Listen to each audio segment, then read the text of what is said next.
Yo, it's your boy Ryan, Northwest Sports Fanatics, back at you with a new video. Today is Tuesday, January 17th, 2023, with your boy Ryan and the Northwest Sports Fanatics. Make sure you guys subscribe to the channel. Smash that like button either now or on your way out. Donate to your boy if you can. Cash App, $ ORION or the YouTube Super Chat right here. We're going to talk NFL Divisional playoff matchups. Contenders or pretenders. We are down to the final 8 teams, the Elite 8. Anything can happen, but there's kind of 6 teams that seem like they really have a shot to do some damage. And then there's kind of the 2 others that are just kind of the leftovers, the teams that kind of maybe overachieved and went a little bit further than people thought. I'm going to break down each matchup for us today. We're going to talk a little bit of the NFL, the playoffs. We'll talk a little bit of the coaching changes, people getting hired, people getting fired. We'll go over a little NBA. I got the Blazers and the Nuggets on right now, so I'll end up watching that game. I told my boy Justin I would watch that. Any type of new wrestling news. One of the Briscoes passed away, which is fucking crazy. If you are familiar with the Briscoes, you already know what kind of work they do and the crossover events they've had with some AEW stars. Very sad to hear. I don't really know all the details. I know Sarah sent me the message on Twitter, but we have a lot to go over. And like I said, I got some other cool backgrounds to throw up as we get a little further along. The 21-22 Blazers going against the Nuggets, and the Nuggets are, I believe, 30-12 or 30-13. So, I mean, this is not going to be a good look for the Blazers today. I mean, actually take a quick peek. I'm almost scared to look to see what the record is. 30-13 versus 21-22. So I don't expect the Blazers to win tonight, but if Dame goes off and then they can hold, if they can hold the Joker and a few of their pieces to a low number like 15, like they did obviously with Luka, and they ended up beating Dallas a couple days ago, you never know. Anything can happen. But let's go over to see who's in the room, and hopefully we get a good turnout tonight. And like I said, we can discuss anyone's feelings on the games. We're going to go over, obviously, the Vegas line, and I'll give you kind of my predictions as we're going further along. You're always going to get upsets, right, in the first wild card round or the super wild card round.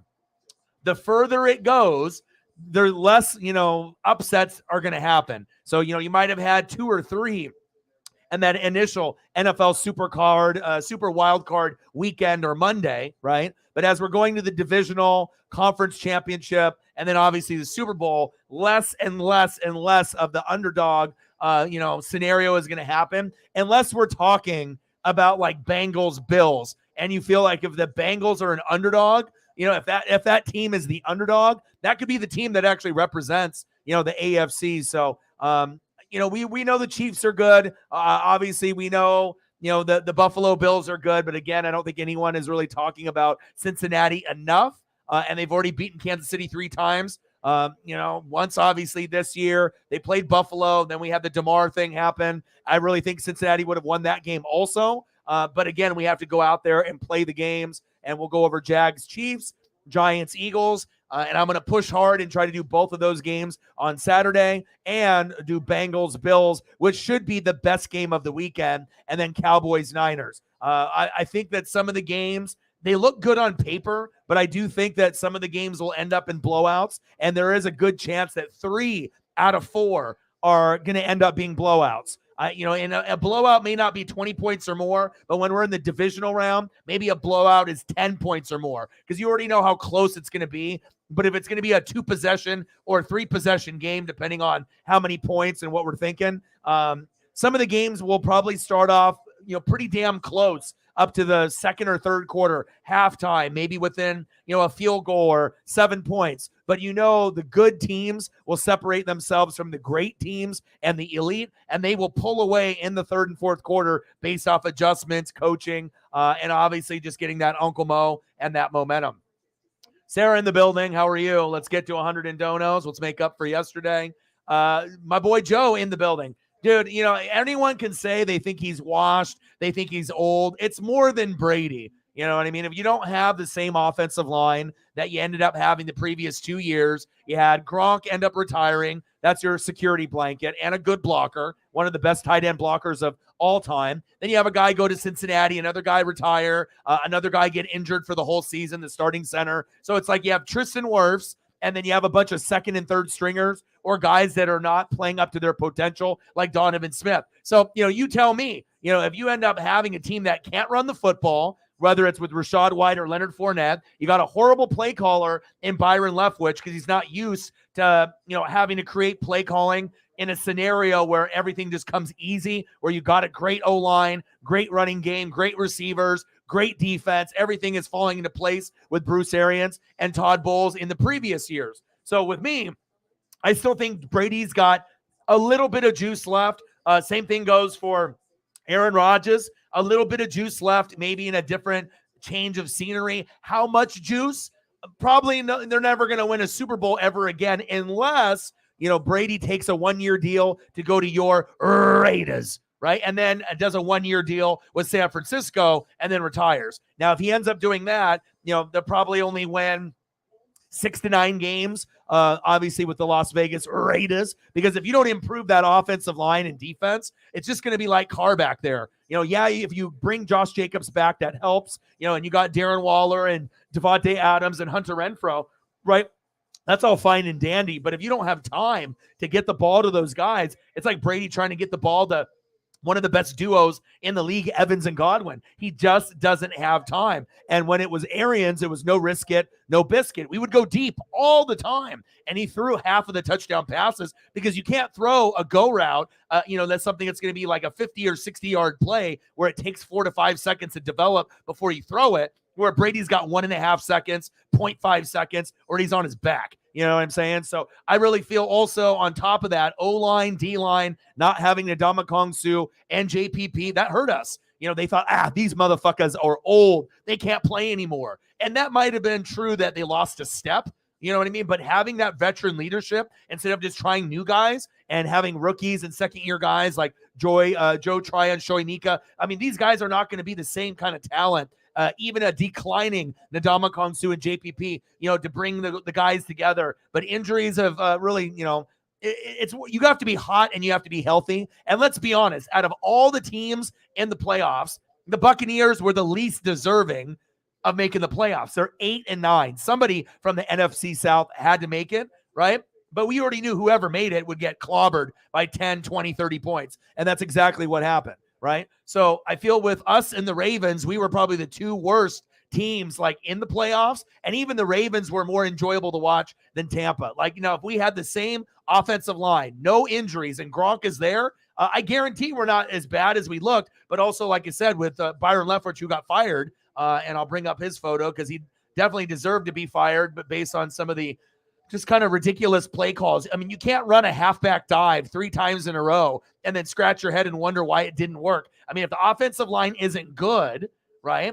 If it's not good, why the hell would you keep running the football up the gut? And if you ask any Tampa Bay fan that actually watched games, we're not even joking. It was like 1st down and 10, halfback dive to the right side, gain of 1. 2nd down and 9, halfback dive to the left side, gain of 2. Then it's 3rd and 7. And then what does he do? Halfback dive again to the right side. And you get maybe a gain of 1. What do you expect? After a while, I get it. The offensive line is bad, but you want to be able to, do some screen passes, some out routes. Yeah, you're not going to be able to get those, out and ups and those post routes and those long developing routes because he doesn't have time to go deep to Scotty Miller or anybody like Godwin or Evans that often like he did previously. So it really does show you it's all about O-line, D-line, defense, coaching, play calling, and not having that grandpa father figure of Bruce Arians. That killed us. You can just tell certain guys are made for, coaching in the NFL. And other guys, they're only cut out to call plays. Josh McDaniels, probably a guy, just a play a call kind of guy. Todd Bowles, a defensive, just a play call kind of guy, not necessarily being the leader or being the NFL head coach. Dennis Allen from the Saints, they're probably thinking, hell, wish Sean Payton was back. Bucs fans wish Bruce Arians was back. And sometimes, you can have a guy that's really, really good at calling plays on offense and defense, but that doesn't mean he's going to be a great head coach. So I definitely don't think that Brady is going to retire. And obviously having the Giselle divorce looming over his head, I already knew that this year was fucked, and I didn't even really want to make the playoffs. I would have rather had draft position. Him and Josh McDaniels have a really good bond, right? And, we'll see where it goes. we'll see where it goes. But the thing is, if he does come to your Raiders, I wouldn't expect playoffs. Because even when the Chargers fail, they need a better head coach and, the lack of the injury bug. Denver's going to be terrible. Chiefs will get first place. But if you want to try to be able to get past Denver and closer to the Chargers, you have to beef up that O-line and that defense. And having Max Crosby and Chandler Jones, and that's it, and then maybe Colton Miller on the line, you need a hell of a lot more. And it's kind of amazing that Josh Jacobs played this good with an absolute trash O-line. And we know as Raiders fans, it's not me talking down. It's just they know the offensive line stinks. Sometimes the play calling stinks. The defense stinks. You can't have 2 good players out of 11 and think you're going to compete. So I really do hope that if they do go that route, that they help Brady out if they go that route. But again, I think the dream scenario would be going to San Francisco this year or next year. And we have a tip-off here with Nurk and the Joker. Come on, Blazers. Rip City, baby. We'll see if we can end up staying somewhat competitive this game. I kept talking to my boy Justin. I'm like, bro, GP2, we need Gary Payton the second out there for defense. But, the Nuggets are the real deal. Ooh, big swat out of bounds by Nurk.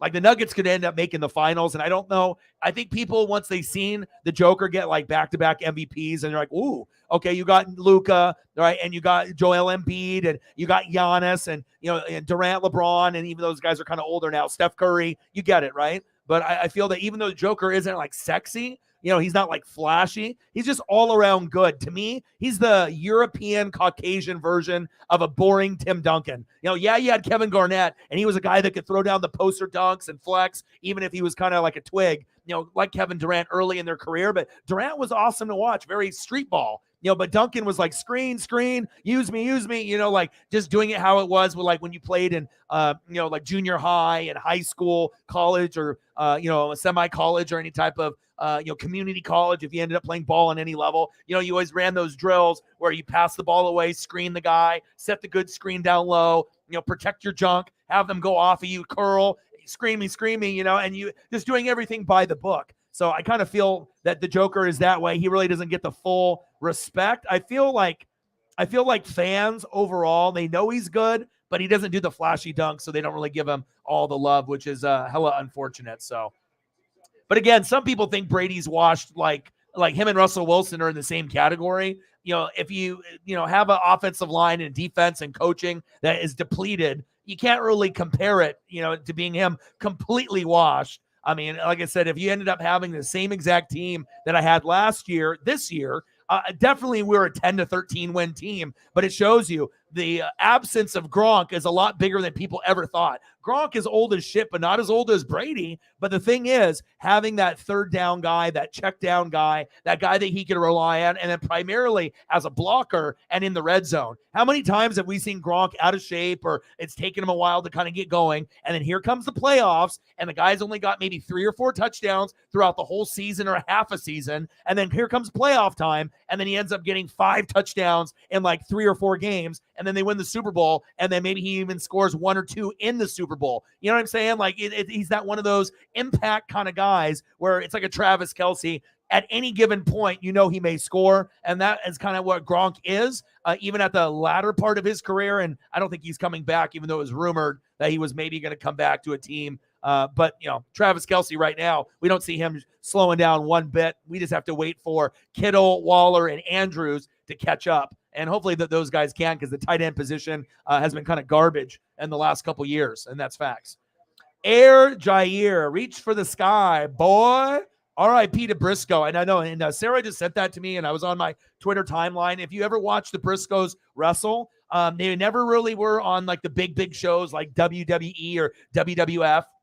WCW, ECW, as far as people remember. They're obviously in the other promotions. So if you're watching the other promotions, with ROH or NJPW, then you start to see either Japanese wrestling, or you're starting to see a different brand, or maybe even including Impact, one of the other federations. I don't know what happened.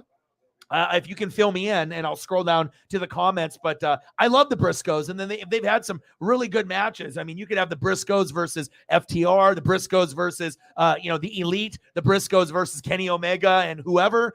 Pretty much if you ended up watching any match, and I think we ended up doing an ROH pay-per-view, and it was the Briscoes versus, and I'm trying to remember exactly what matchup that was, but I've seen a few of them. I am not as familiar with their library as Air Jair or maybe Sarah or a few others. I mean, I've heard of them. I've watched, some of their matches. I know that they wrestled for like 15 or 20 years together. And oh boy, Jay passed. And I think he's only was like 38. So if he was wrestling in, his early teens, and then obviously when they started working together, maybe it was like 17 or 18. And I know, or maybe even earlier than that, maybe 15. I mean, obviously he'll have that info, but prayers up. Let me throw a photo up. I'm fucking kind of sad about that. I don't know. Hopefully it wasn't suicide or anything like that. Or, I mean, maybe it's like a health condition, car wreck. I don't know. I'm just hoping it wasn't suicide, but I mean, we kind of know, with COVID and, people's mental health, it's not anything to fuck around with, but maybe it was like a medical issue. I'm not too sure, but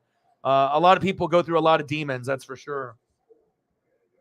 But I didn't get a chance to look up that info because I was just trying to get going here.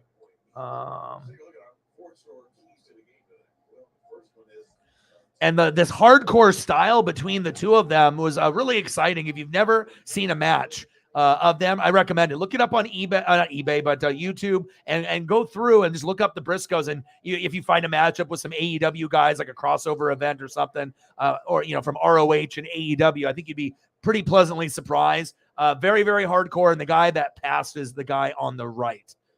Damn, crazy. So you had Mark on the left, and you had Jay on the right. Only like 38 years old. ROH, man. Fuck. I was really looking forward to seeing maybe them go against, FTR or Kenny Omega and one of the members of the Elite or the Elite. It's just like you already know that they were just so fun to watch, so hardcore, and they had really good chemistry. And they were kind of had that ratchet kind of like backyard wrestling kind of feel, kind of like ECW, like a little ratchet, you know what I mean? But sometimes ratchet is good in wrestling. It gives you that hardcore type of style instead of punch kick, DDT, pin. And then that's kind of what you would get from WWF and WWE. And that's why I transitioned more to ECW, WCW, because I wanted to see a little bit more excitement, double team moves and high risk moves that I've never seen before. And weapons, of course. Who doesn't like weapons in wrestling? And they always brought them out. So rest in peace, Jay. And I'm looking forward to hearing what's going on here. $5 holla, bang, bang, boom, boom. And I got a new Mick Foley. I upgraded from the old bang, bang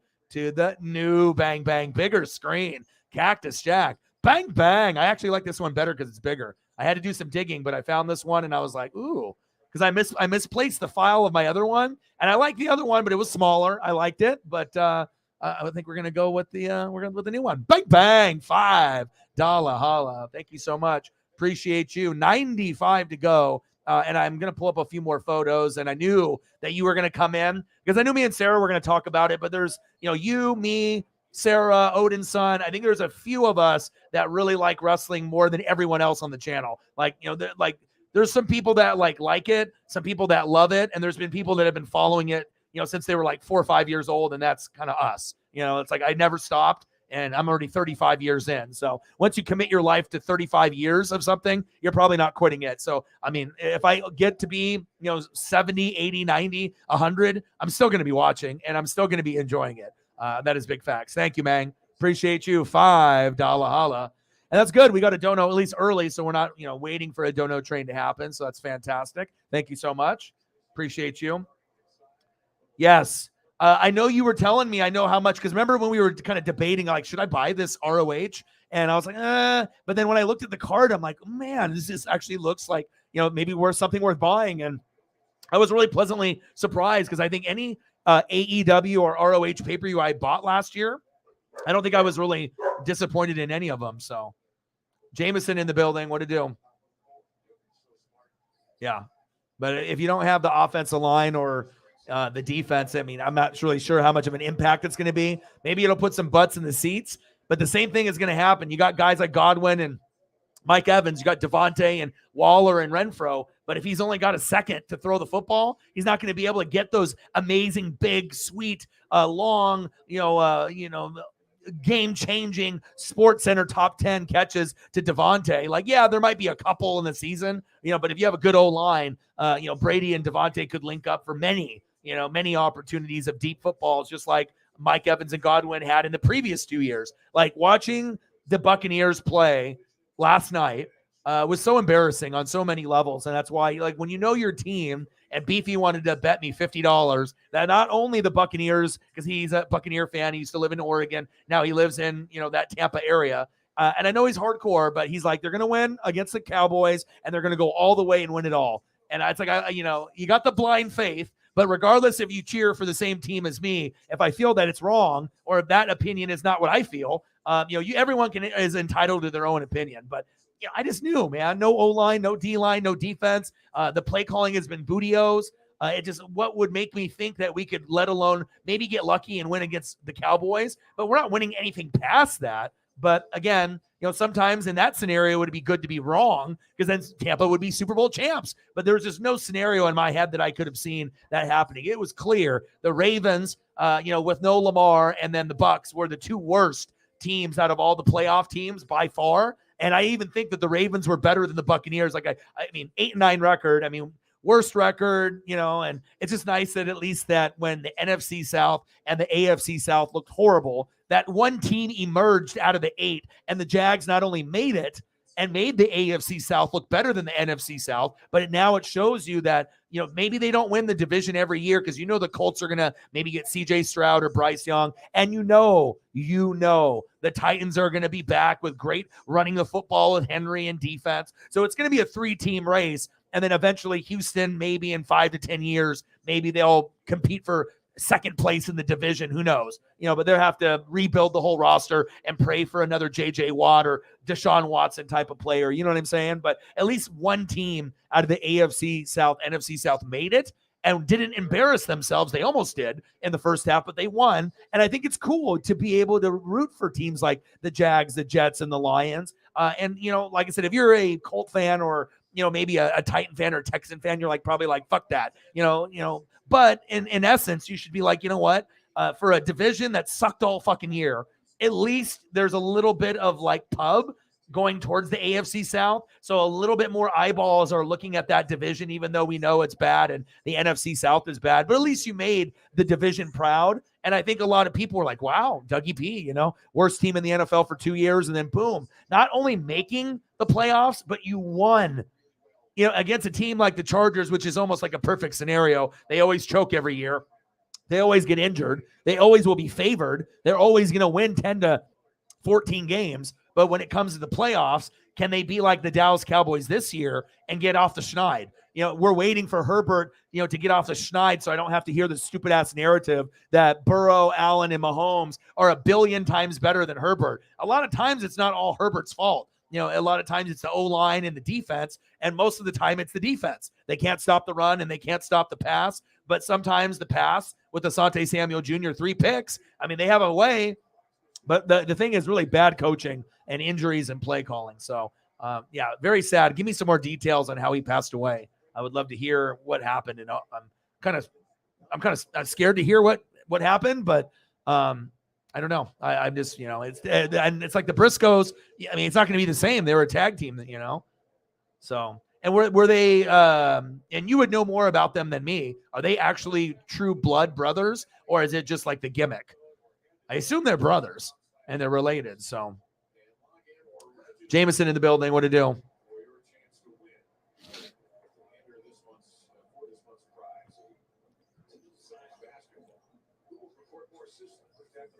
Megan in the building. What to do?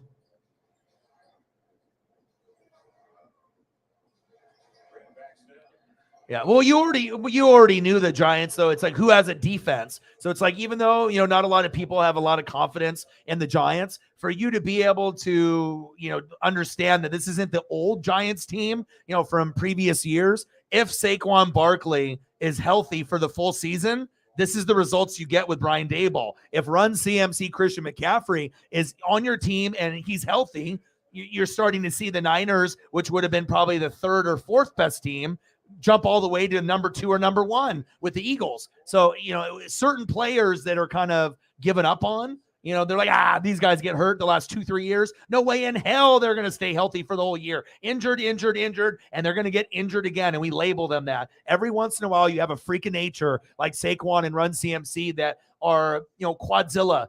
We had AJ Dillon, but Saquads. We already know Saquon is built like a machine. Run CMC, he's got the best genetics with his dad, Ed. And especially for being like a Caucasian running back slash slot back slash slot receiver if needed.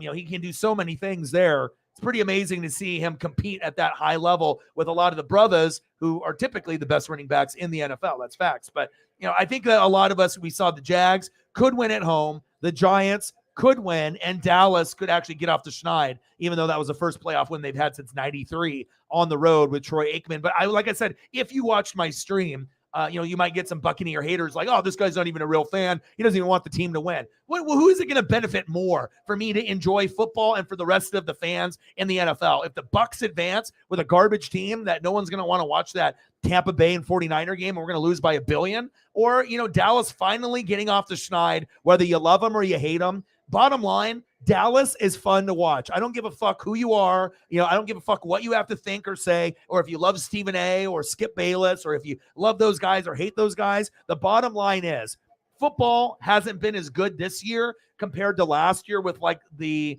veteran teams like the Packers, the Buccaneers, the Rams. When you see guys like Rodgers, Brady, Stafford, it gives you a little mystique of those guys still having a little juice left, right? The popularity of the NFL and wondering what's going to happen, who's going to try to win a ring, who will try to win one for the first time, or who's trying to win another one, right? But now with this season, with all the shitty Thursday, Sunday, Monday night matchups, and a lot of the, players that were supposed to be good, Brady, Stafford, Rodgers, and they were bad on top of other bad football. Maybe some people enjoyed the Jets or Giants, but a typical fan, if the Jets and Giants were on, and if you actually saw that these teams were good this year, and then Breece Hall, if he doesn't get hurt, the Jets make the playoffs, probably 9 times out of 10. I mean, Breece Hall was like Kenneth Walker III. He would have made a big difference, even with the Zach Wilson fucking fiasco, and they need to get rid of him. So that's a whole nother stream for a whole nother day and a whole nother story. But, I don't think a lot of people went out of their way. They're like, oh my God, the Jets and Giants. I mean, I did. I got excited because I like seeing the Lions do well and the Jags be a little bit better. But even with that being said, you either start off hot, then you hit a wall, or you start off shitty and you get hot at the end. And it was just kind of nice to be able to see Dallas, whether you love them or you hate them, get off the schneid. And like I said, I think to me, they proved to me that they earned it because whoever it was told Jerry Jones, whether it was McCarthy, whether it was Dak, whether it was Kellen Moore, but they said, listen, Zeke has been the guy for, 2, 3, 4, 5, so many years. We've only gotten so far with him. Why don't we flip the script and let's give this guy Tony Pollard a shot to be the RB1. If Zeke gets hurt, then we'll really get to see what he can do with 20 to 30 carries. And we did. Right. But I mean, every single year when he would back up Zeke, I would look at the stat sheet and it would normally be 10 carries for 90 to 98 yards, or 12 carries for 85. Like the yards per carry were not like 4 or 5, which is considered elite in the NFL. They were like 8, 9, 10 yards per carry. So if a guy's getting 10 carries and getting 90 yards, and then Zeke is getting 20 carries and he's got 67, what the fuck are we doing? You're really limiting your chances to be able to get more offensive first downs and momentum. And finally, they learned it. And I don't like McCarthy and I don't like Kellen Moore. I still don't forgive him for that dumbass draw on the 50-yard line with no timeouts left. But they figured it out. They're like, this Tony Pollard guy, he's more athletic. He's younger. You can tell the offensive line blocks harder for him, and he doesn't dance around. He doesn't jump from left to right, trying to make the big hurdle or the big spin move, the big stiff arm. Tony Pollard gets the fucking football, looks at the motherfucker, says, I'm going to run over you. And then he makes like one cut, boom, downhill. And that's why he gets those positive yards. He's not shaking to his left, shaking to his right. And every once in a while you'll do that. But it seems like Zeke, it's like in his repertoire. Like he can't just be like, get the ball and run and hit the hole. He did that at Ohio State. He did that in his first year when they had the 3 Pro Bowl linemen. But since they don't have the 3 All-Pro Pro Bowl linemen anymore, sometimes they're down to 2 or sometimes even 1. It's not the same. And Zeke has kind of, to me, has gone kind of downhill each year. I mean, he can still get you 1,000 to 1,200 yards. He can still get you 10 touchdowns or more, which would normally put you in the top 10 or 12 based off touchdowns or even higher, right? But I just think that Tony gives them something that Zeke doesn't, and they finally learned it this year. And Micah's great. Dan Quinn is great. You could see they could win even without Dak. With Cooper, oh, what a rush. So even though people hate Dallas and whatnot, right? I mean, they were the second or third best team. And like I said, when Run CMC went to the Niners, that's what catapulted them over Dallas. Otherwise, Dallas would probably be the two. But the Niners, with the coaching, they found a way to be able to make the Brock Purdy scenario work. CMC is healthy. And like I said, we got some really good matchups with the Jags and Chiefs, Giants and Eagles, Bengals, Bills, Cowboys, and the Niners. So I feel like the games on Saturday, I know it's a beautiful story that it would be great if the Jags beat the Chiefs. It's not going to happen.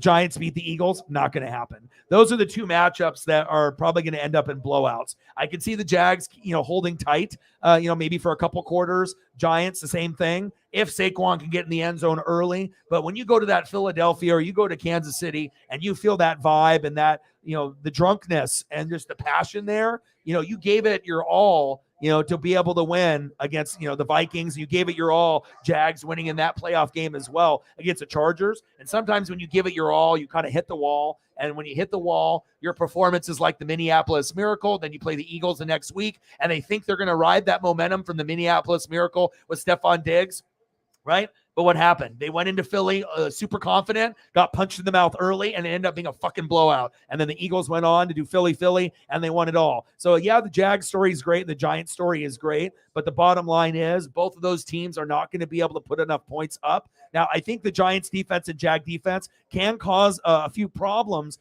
for Mahomes and for Jalen Hurts at times. But this is a 4-quarter game, not 2.5. Or 3. So yes, there's always going to be a possibility of like this crazy upset, where the Jags or the Giants do it. But I'm telling you right now, from looking at the depth chart, looking at the who's hot and healthy, looking to see who's coming back off injury, and obviously the home field advantage. I'm not the only one that thinks this. I know a lot of y'all, if you want to bet and you want to, take a risk and try to see if you can outdo the spread, Kansas City 8.5.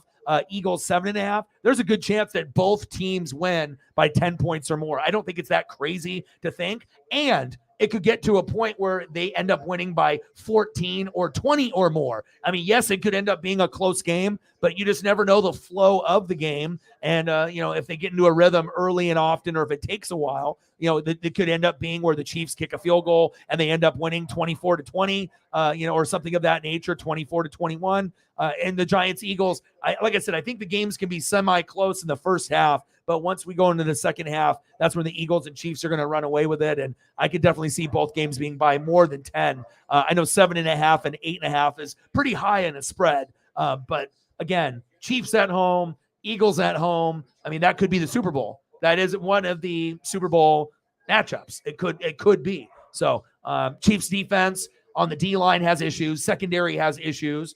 Running game needs a little bit more consistency, but the play calling is probably the best in the NFL for unpredictability. You never know, ring around the rosy, Patrick Mahomes behind the back, behind his helmet. I mean, you never know what's going to happen with the Chiefs. So, their defense isn't going to be very good. It'll be like middle of the pack, probably maybe like 15th or 20th. At least it feels that way with the eye test. When you watch the Chiefs, it doesn't look like they're like a top 5 D or a top 10 D. At times I'll see like top 10 plays, but it seems like more of a middle of the pack with the eye test, based off the defense. But you never know. If they can get to Trevor and then cause pressure, you can have a defense that could be, above average, look good at home, especially with the crowd rocking and doing a little bit of this. And then as we go into Sunday, I mean, these are the games that anything can happen, right? Bengals, Bills, Bengals on the road. I think the Bengals can actually win that game. Obviously, everyone loves Josh Allen, 5-point favorite, no Von Miller. And I know the DeMar thing is a big motivation, and usually that's like the extra X factor. But I think Josh Allen is a little reckless for me, and I could definitely see the Bills going all the way. Bills, playing the Bengals, and then playing the Chiefs, beating them, playing the Eagles, winning it all, playing the Niners, and then boom, Buffalo champion. It could be. But just losing Vaughn, if you had him, that would make me a lot more confident. And it just seems like with me, when I watch the Bills, I prefer the Chiefs and Bengals over the Bills personally. I mean, I like Joe Burrow more. I like Mahomes more. I love the way that Allen can hurdle, and he's got an amazing rocket, an amazing arm. He makes Diggs and Gabe Davis and Isaiah McKenzie and Dawson Knox and everyone on the team, Hines and Singletary. He makes everyone look great. Cook, you know what I mean? He's awesome, right? But as far as like pushing the envelope and like threading the needle, within like double coverage when you don't need to. Yeah, I know you can complete it 8 times out of 10, but what happens if one out of those 10 opportunities ends up being a pick six or a big key interception, and then the Bills lose? You know what I'm saying? So even though the Bengals would be kind of doing something where, we've never seen a team go to the Super Bowl, lose, and get to the Super Bowl again. And if that happens, besides, the Patriots, but they won and then they got back. You don't see a team lose. If you lose a Super Bowl, it's like a billion times harder to get back instead of winning a Super Bowl. If you win a Super Bowl, you keep some guys, you retain some guys, but you also lose a lot. You know what I mean? Based off guys, having a good year. And then some other team is like, whoa, well, let's get the Super Bowl winner. Let's pay this guy. Then another team, let's say the Jets or the Giants overpay, give a guy $15 million a year when he's only worth like $8 million. And then you have to kind of figure it out, right? But when you lose a Super Bowl, you never get back. And we're talking never, right? The Bengals have a chance to actually, get past Buffalo, get past the Chiefs, and get past the Eagles or Niners, and they could either win it, or even if they lost, I don't think anyone would be like, oh, these guys are a bunch of chokers. If anything, it's going to be like, holy shit, Joe Burrow is Joe Montana.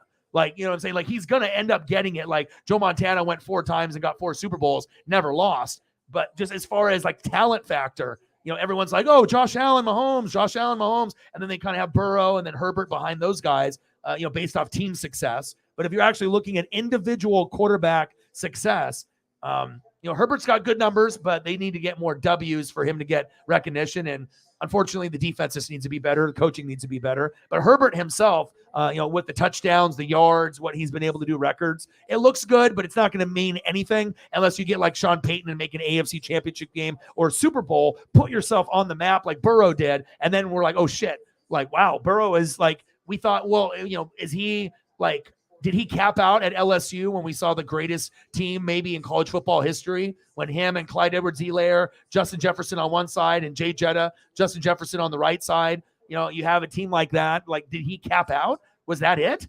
And then we've started to see that, no, I mean, this is just the beginning, and I love that. So, I mean, everyone's going to have their favorites. Everyone's going to be on this Josh Allen bandwagon, but I'm not on that bandwagon. I'm different. I don't need to have ESPN and NFL Network say Josh Allen's better than Mahomes or Burrow, and if I think otherwise, I'm an idiot. I think Mahomes, and then I go Burrow, and then I go Allen. And if I am such a Herbert, guy, I mean, if I was such a, just biased motherfucker, I would have Herbert number 1. And I could come up with reasons why I can think in my head that he's number 1, but in reality, until you end up getting to the bigger games with the better coaching and the defense, we can't put Herbert in the same category with Burrow, Mahomes, or Allen, because you just can't. I mean, you can do it based off the yards and touchdowns in his first couple of years that no other quarterback has done in NFL history, but you want to be able to get W's for legacy. And so I'm not an idiot. I understand that. And I know you guys probably think the same way, but a lot of you probably have Josh Allen 1 or Mahomes 1, but I'm really excited to see. And the one thing about the Bengals that I love too, they're like the NFC teams, the Cowboys, Niners, and Eagles, is they run the football very effectively, and they have good defense, except Bengals defense nowhere near the Cowboys, the Eagles, or the Niners. Not even the same fucking stratosphere, okay? But out of the AFC teams that actually have a shot to win the Super Bowl, Bengals, Bills, Chiefs, who's got the best defense out of those 3 teams? I'd probably say the Bengals overall. Like, if you look, like Von Bell can get picks. You got some really good pieces, at the safety position, at the corner position. Yeah, you got guys that like Eli Apple and some of these other guys that are like floating around when you watch them play football like last year. And you're like, how the hell is Eli Apple even on a fucking team, let alone getting roasted and toasted out there? You know what I mean? But when you look at guys like T-Rex and what Hubbard did, Hubbard is a fucking sleeper. And I think if like I got more consistent results from like Chris Jones, Frank Clark, and Carl Laftis and Nick Bolton, and I just got better secondary play, and Von Miller didn't get hurt for the Bills, and their guys were healthy with Jordan Poyer and Tre'Davious White. It just seems like Ed Oliver, I mean, they got so many moving pieces on all 3 teams, but I think the Bills are kind of injury prone a little bit, and then they don't really have a full unit. They're not healthy. Now, if the Bills are healthy and Vaughn is there, I mean, that is like the team.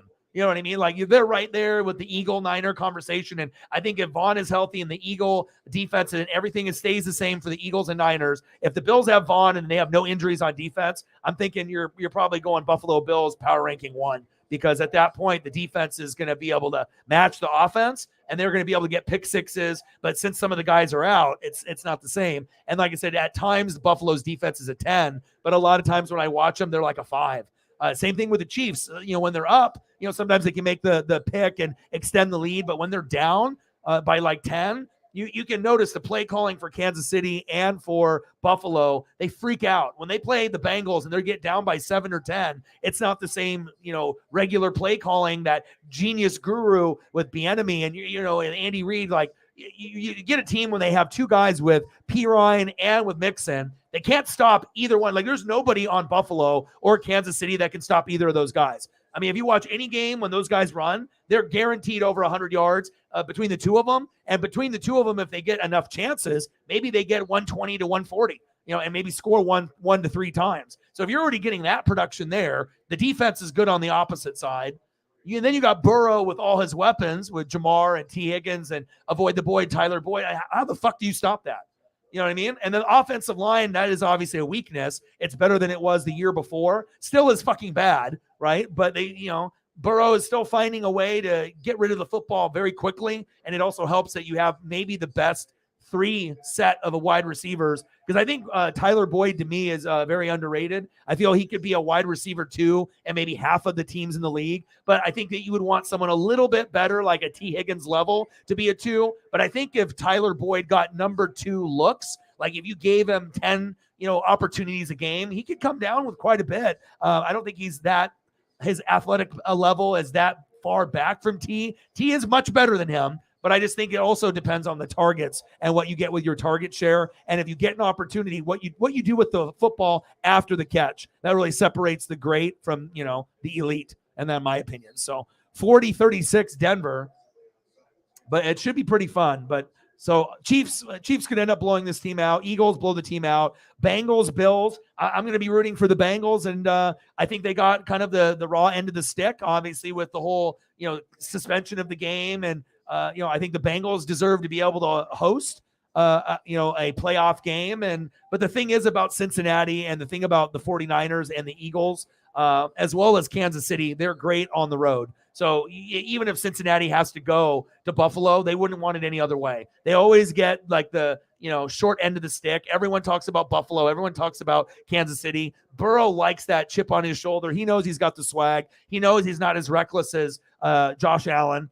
He's going to be himself. He's not going to force it. Will he still throw picks and make mistakes? Yes. But there's just that calm, cool, collected Joe Montana vibe. And that was my guy growing up. And I see a lot of similarities. And I just relate a little bit more to Joe Burrow rather than Josh Allen. Now, do I think Josh Allen is going to end up winning a Super Bowl? Of course. Their team will win one, maybe even more than one. By the time Josh Allen is done playing, who knows? 1 Super Bowl, maybe 2, maybe more, maybe less. You never know. Injuries and shit happens, right? So we already know. And it could be as early as this year where Buffalo wins it all. But I just feel when you don't have that full complement, especially the Von Miller, that could be the difference between getting to the Super Bowl or getting to the AFC Championship game or losing. And if Vaughn was at home with Josh Allen, huge advantage against the Bengals. Bengals are underdog by 5 points, Buffalo by 5, but I definitely think the Bengals can win that game. I mean, out of all the teams on the road, that's the team that, could not only beat the Bills, right, but they could end up going all the way to the Super Bowl. They could end up beating the Chiefs. They've won the last 3. So I don't think the Bengals are afraid one bit. And my personal gut feeling, I think that Joe Burrow in Cincinnati, when the DeMar situation happened, right, and prayers up that he fucking survived and all the medical staff that helped him live, right, I think the Bengals are going to win that game. I really, truly in my heart. And usually when I break down and I really am confident about something, I say it usually comes true like 90% of the time. Yeah, there's going to be that 10% or 20, 30%, where you're wrong and maybe a freak injury happens or just the game turns out completely opposite than you thought. Happens all the time, right? But I just truly feel the Bengals are the sleeper team, but they have to get to the Super Bowl again for people to get like, oh my God, we've been just giving all the credit to Allen and Mahomes. Maybe we need to start like recognizing Burrow as like the real deal. Like, I don't know. And it would just really be cool to see history be broken, because if Burrow gets to the Super Bowl again, and even if he loses, it'll show us that you can be like, a Burrow or a Herbert or, a Mahomes or an Allen or someone else, and, maybe have a couple opportunities, and you can still end up getting back there depending on the way the team is built. And not every team is built like Cincinnati. And I don't really feel Cincinnati is an organization like San Fran where you're going to have long-term success, but at least for the next 5 years, things look really fucking good, where they have a very good chance on getting to another Super Bowl. If it's not this year, within the next 3 to 4 years, I would not be shocked if Cincinnati has another AFC Championship game appearance, because it should be coming down to those 3 teams and a surprise team every year. Because Herbert obviously needs a lot of help. He needs like Sean Payton, Dan Quinn. He needs better defensive players, and he needs all that. But you already know Mahomes, Allen, and Burrow, that's never going to end. And they're just going to rotate. 1 year Burrow, 1 year Mahomes, 1 year Allen. And then if they're really lucky, back to back. Mahomes, Allen, or Burrow. But I mean, for you to do that, it would have to be more than just him. It'd have to be the team. So if Jokic played defense, he moves his feet pretty good. I mean, what do they expect Jokic to do, to get like 8 blocks a game, or, What up, man? Lenny D in the building. Fly, Eagles, fly. And I know most Eagles fans, they were, very confident, braggy, which, it's okay to be. And no one expected, I think, the Eagles maybe to be this good. A lot of us predicted them to win 10 to 14 games, to be one of the best teams based off their draft picks, picking up A.J. Brown and what they did, obviously, in the offseason, but to be like the best team. But the only thing that scares me a little bit about Philly is that you want to play your best football in December, and they played their worst football towards the end of the year, and they had injuries, and then, so like kind of the chemistry and everything, it's like you want to be hot and healthy in November and December, and like use that momentum all the way to the, championship game, NFC, AFC, and Super Bowl. So it's not that I'm saying the Eagles aren't going to win it all, but I think a lot of Eagle fans now are a little bit more cautious, and then they see how good the Niners and Cowboys are playing.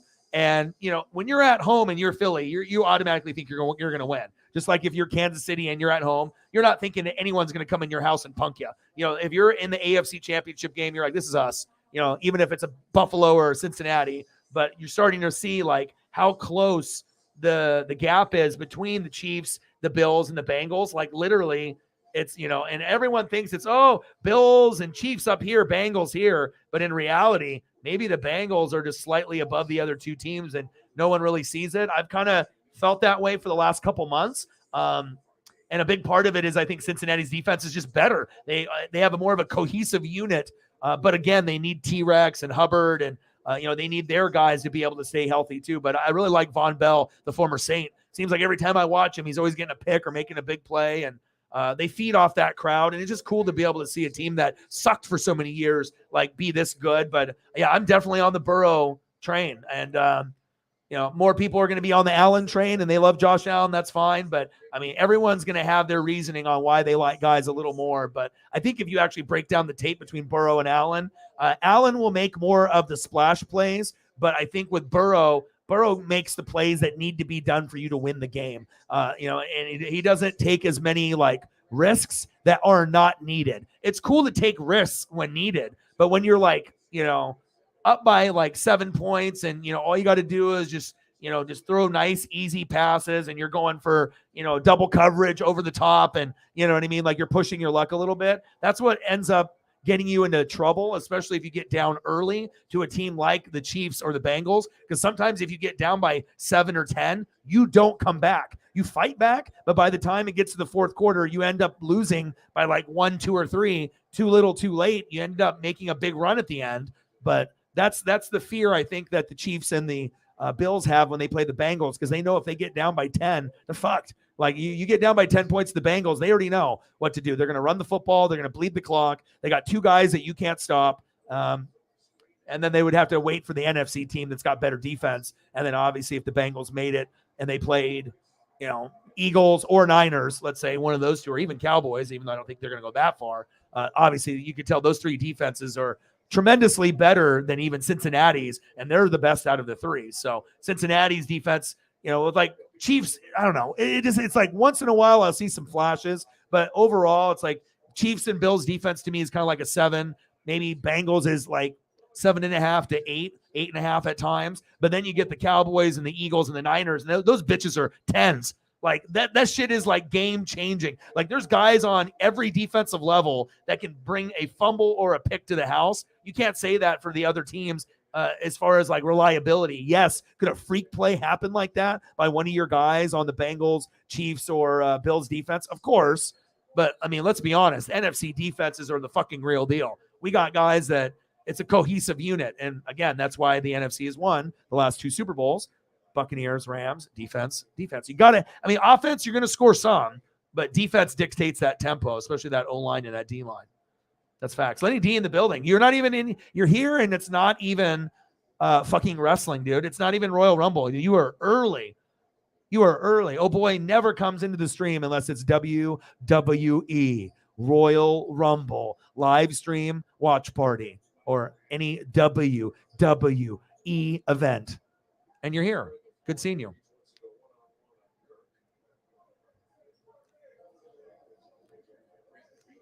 The built-in. Yeah. I got a little bit of Japanese, but obviously I got Americanized like a motherfucker. Matt Payton in the building. What to do? I'm scrolling down.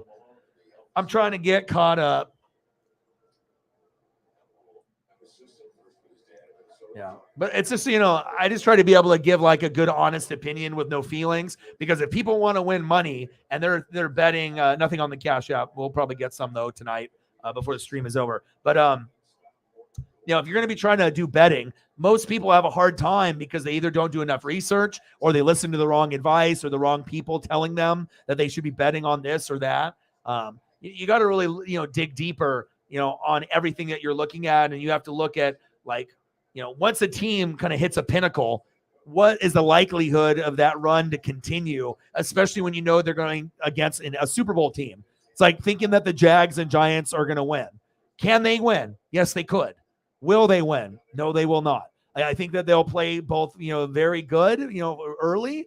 But I think, when it gets to this point, the Elite Eight, the Final Four, this separates the men from the boys. There's no way in hell the Jaguar, I mean, the only way the Chiefs or Eagles would drop those games is if you had an injury at quarterback or other significant injuries that impacted the game. And obviously Saquon would have to be going crazy for 2 touchdowns and 150 yards. Trevor Lawrence would have to have 4 touchdown passes, 1 pick, and you'd have to, pray that Mahomes has got a game where he's got 2 and 2 or something like that. You know what I mean? But what are the chances?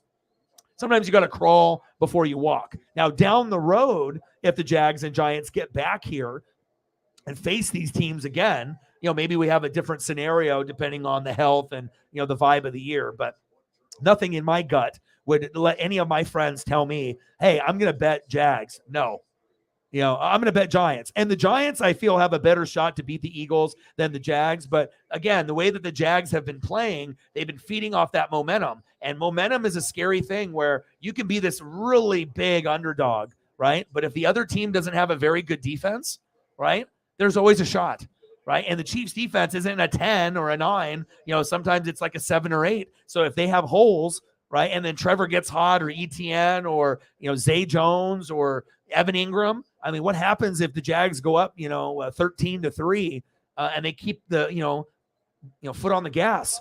We already know the Chiefs are going to make that big run, but what happens if it's like all kinds of bad shit happens, So that's what I have to kind of look at. Giants defense, Eagles defense. Eagles is better, but Giants are a good, well-rounded team. But again, it's one thing to be at home in New York, but with Philly, that crowd, that energy, Kansas City, that crowd, that energy, based on what happened last year and what you're trying to do legacy-wise this year, you got to think those got to be the two teams that, they're going to establish the tone, and they're going to want to try to blow both of those teams out immediately. Like if it was their choice, they would want the game to be over in the first quarter. 21-0 Chiefs, 20-0 Eagles. I mean, you best believe they're going to come out swinging, and they're going to try to end the shit early. And then obviously Bengals Bills is going to be, that might come down to whoever has a football last. And then Cowboys Niners, obviously Cowboys have a shot, but realistically, unless we have an injury to like CMC or Purdy or something, like Niners should be able to find a way. They are very, very well balanced. And I trust the play calling with San Fran, with Kyle, much more than McCarthy and Kellen Moore. And I think Dallas's defense, Obviously if Dallas is at home, that would be a big advantage for them. Going in Tampa and beating Tampa 8-9, good win for them. But obviously the Niners are so much better. Like to most people, the Niners are the number 1 or number 2 team in the NFC. You either got them ahead of the Eagles or you have the Eagles the number 1. That's like everyone. And then you even have people that think that the Eagles and Niners might be the best team overall. Like, people are thinking that NFC, it might come out to be one of those two. It's possible, even though we got, Hall of Fame Mahomes, Hall of Fame Allen, Hall of Fame Burrow, where we're like, wow, these quarterbacks are so much better. But that's, who's to say that Jalen Hurts or Brock Purdy can't win a Super Bowl? I mean, you never know. True blood brothers. Fuck, that sucks, man. Fucking Jay Briscoe. Oh, I bet. And I imagine they have a shitload of kids. How many kids do they have? That's tough. Yeah, no one is Eagles fans. You respect everyone because it's the first time we've had all 3 teams, from the division get in since the 2002 merger, where they changed the, order around of what teams were placed in what division, right? But as a Eagle fan or Cowboy fan or Washington or Giants, you respect, like you hate everybody in the division. You hate everyone, right? But especially this year, you can't take anyone for granted because you've seen the Giants have success. You've seen Dallas be like better than normal. Like they're not choking. Like, they actually, like had the team, right? And they found a way to kind of work together and not have as many boneheaded penalties, a little bit more discipline, even had a Dak injury and still was able to stay afloat and be like the 3rd best team. And if, like I said, if CMC doesn't make it over in the trade, Dallas is ranked number 2 over San Fran, but San Fran got CMC. So that put them above, based off his impact. But Niners should be able to get that one done. Eagles, Chiefs, but it's that Bengals, Bills. Can you get one underdog to win the game? And the underdog would be Cincinnati. And, I think it's definitely possible because I feel that's what my gut tells me today. Maybe my opinion changes tomorrow or, later on, but Jags could be a blowout. Chiefs got it. Giants losing a blowout to Eagles. That one's probably close, just like the Jags, Chiefs early, second half. See you later. Bengals, Bills, who knows? I mean, if the Bengals get up by 10-0, it's game over for Buffalo because they'll be able to bleed the clock, run the ball, and it'll be hell for Buffalo trying to come back, even if they are at home. And then Cowboys, Niners, I think Cowboys will put up a fight. But for them to be able to beat the Niners, the defense is going to have the game of the century. With Bengals, their defense doesn't have to necessarily be great for them to win that game. Obviously, you're going to want to play better than Buffalo and get a couple picks on Allen. But Burrow is very comfortable. He can do anything. But with the Cowboys, I mean, you already won once. Can you keep the momentum going? Lots of pressure. Probably Dallas has the most pressure out of any team, just based off the haters and the talk, based on, they're going to do it or they're not going to do it. And, it's like everyone wants to either root for them to lose or root for them to win, But I'm thinking Chiefs, Eagles, Bengals, Niners. But like I said, if the Cowboys, Bills, Giants, Jags, I mean, any combination, wouldn't surprise me. But as the rounds go deeper, you have less upsets. So you have 2 or 3 in that first super wild card weekend round. This one, you're probably going to have 1. You're not going to have 2 or 3. You're going to have 1. Who is it going to be? Bengals beating the Bills or the Cowboys beating the Niners? Because that's the only option. You're not going to get the other 2. It's either the Bills and Josh Allen do enough to make Burrow have a bad day, or Burrow has a great day and they find a way to win. And if the Bengals beat the Bills, you can almost, they feel in their head they're going to the Super Bowl. Because if they have to play the Chiefs, they've already beaten them 3 times. They have the formula. So, and then the Chiefs have the pressure in that scenario. But if the Cowboys win, then we get Cowboys, Eagles. Then the Eagles fans start feeling not very good because then you're starting to see Dallas do things we've never seen before. And if they're able to do 2 wins and not only beat Tampa, but beat the Niners, and let's say beat the Niners by a lot, that's not going to be a good look for Philly. Philly still will be favored and Philly would probably win, but the fear factor and, building up to the game, that would make the scenario the highest rated is if Dallas beat the Niners by 20. You're like, what the fuck happened? And then they play Philly and then you're like, oh my God, what's going to happen? Can Dallas actually keep it going? I think storyline wise, that would be pretty sweet. And then Bengals, Bills, that's the best game of the weekend, hands down. The other three could end up being, close, could all be blowouts. But I know at least we're going to have 2 games. It looks like the games on Sunday will be better than the ones on Saturday. But hopefully the Jags and Giants bring hell with them, and they just, they bring it. Because, we don't want to see Chiefs winning by 30 or Eagles winning by 28. I'll watch the whole thing, but let's be honest. Like, a lot of the times, even when we don't really mind either team that's on the screen, but once the lead gets by some like insane amount, you can tell the other team stops trying. When a team is down by like 24, you're like, oh, fuck. You're like, oh, you already know what's going to happen. It's just like a run, punt, and then you're like, all right, just bleed the clock out.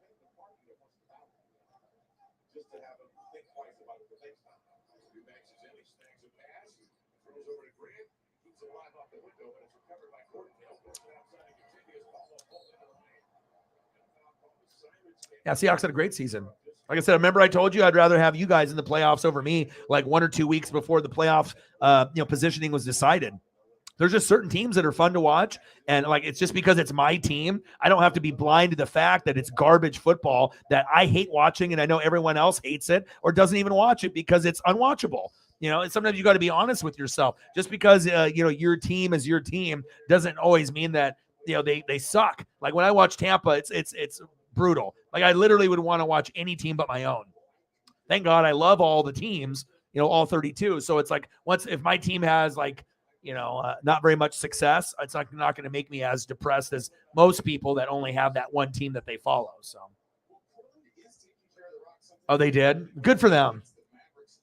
How many federations has Briscoe been in? I know primarily it was the ROH, so the Ring of Honor.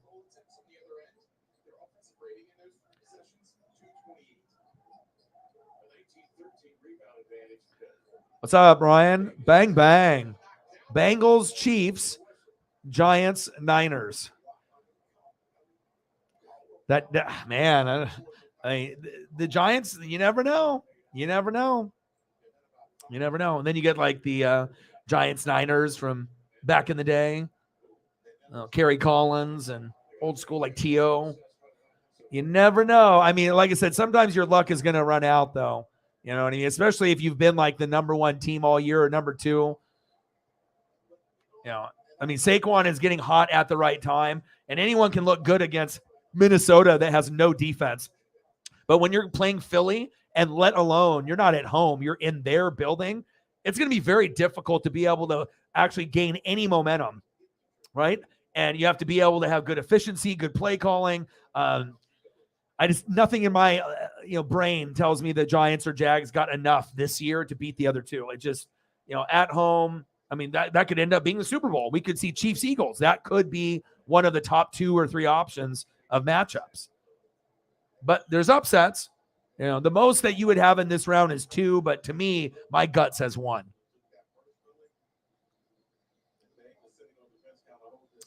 Right.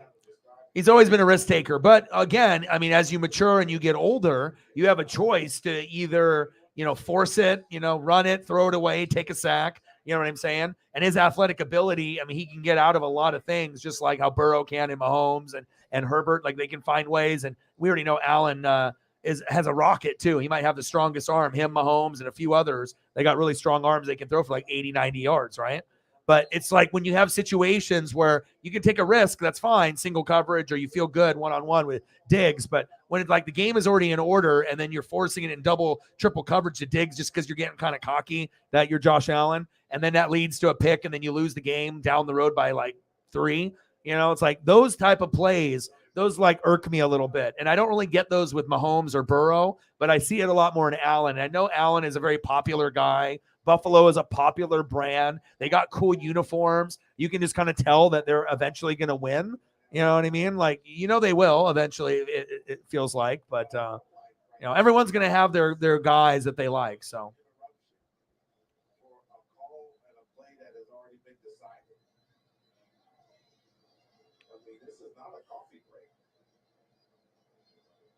Yeah, congrats, brother. $5 holla. Let's get to a hundo.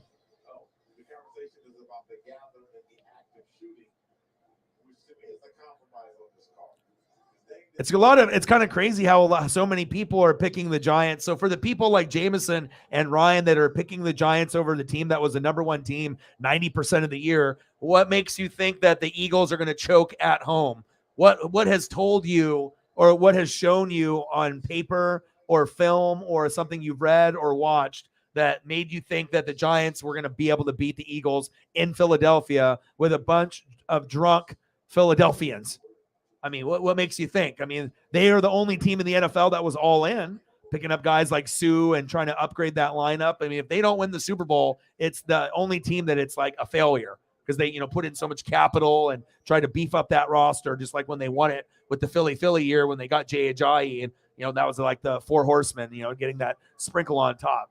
But is it because you think the Giants defense is going to play out of their mind and they're going to play better than the Eagles defense, and they're going to control the line of scrimmage, the O-line and the D-line? Because that's the only way that the Eagles would lose that game, is they would have to, get controlled on the O-line and D-line, and on like Kayvon Thibodeau turns into fucking Von Miller in his prime and gets like 3 sack lunches and maybe a strip sack or something. I mean, if you get something like that, then yeah, but I mean, it's one thing to think that maybe if the game was flipped and it was in New York, then maybe you're like, okay, Philly's the better team, but New York, at home, but at some point, I mean, home field does matter. I mean, and only like the top 3 teams in the NFL, when it gets to be like in the Elite 8, can win on the road. It's very, very difficult to win on the road and to fight those emotions, especially when you're going against a competitor.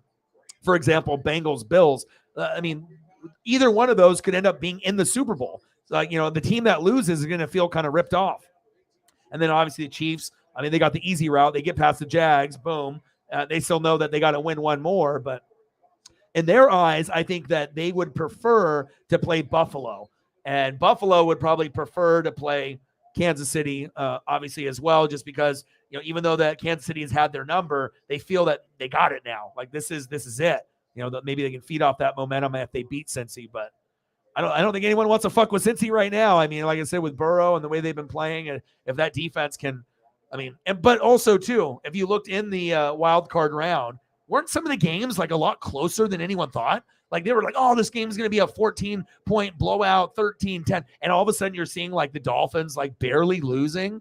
Like, it's kind of concerning when you are supposed to be this best team in the NFL, and you're Buffalo, and you're only winning against a team that's second or third string quarterback, and you're like barely. Like, that's why people are hesitant on some of the teams in the AFC, because you would think that when you're going to stomp, a team, we expect to see it. And instead, when we see you almost lose and barely scrape it out, I mean, that doesn't make you feel very confident as the further you go in the playoffs. At least it doesn't for me, especially if I'm people are betting on like advice and stuff. Oh, damn. 68-63 Nuggets. At least we're only down by 5.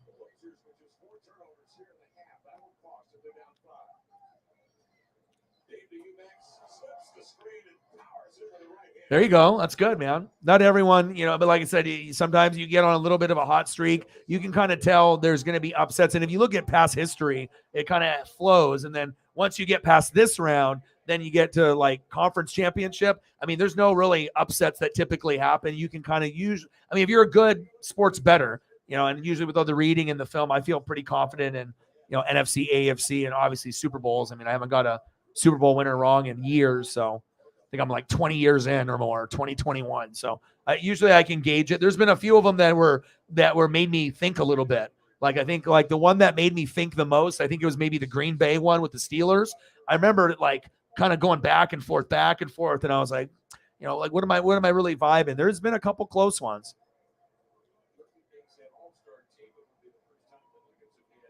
Oh, look who it is. Mr. Williams. Man, this guy's been working hard, man. What's going on, man? Just grinding, man. Like, I had a little episode, a little mental health episode for about a week.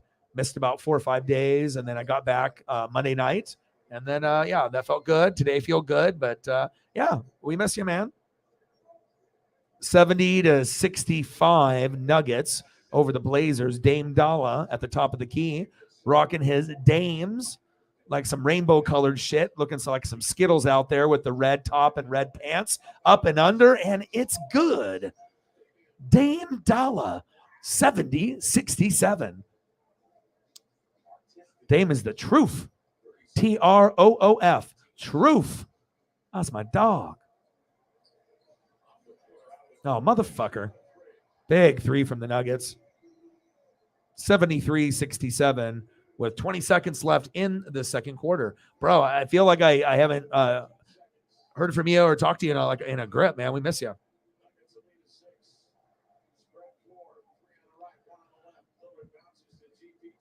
Yeah, for real, man. Like I said, like, I hate missing streams. Like of course, if I miss a game that's of importance, of course my mental health is fucked. It's like if it's like a playoff game or a big regular season game or some kind of event, of course, if I'm not, Dame has got 30 points at halftime. Motherfucker. 30? Motherfucker's got 30. 30 out of the 67. My God. Dame is pacing for 60. Yeah, good to see you, man. How's it going?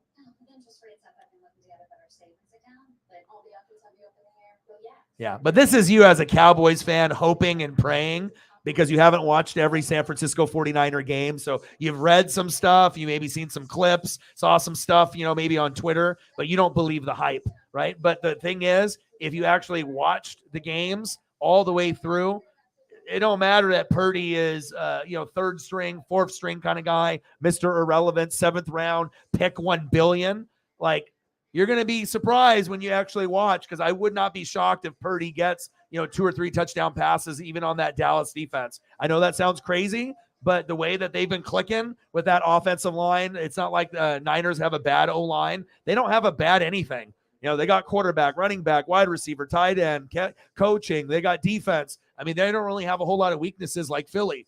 Philly and San Fran, they're, and Dallas, you could also put them in the category. They don't have a whole lot of weaknesses, but sometimes you got to crawl before you walk. And, there's always a possibility that Dak, plays great and he gets 3 or 4 touchdown passes on that Niner D. And if that does happen, yes, you will win. But realistically, I mean, it's going to be very tough.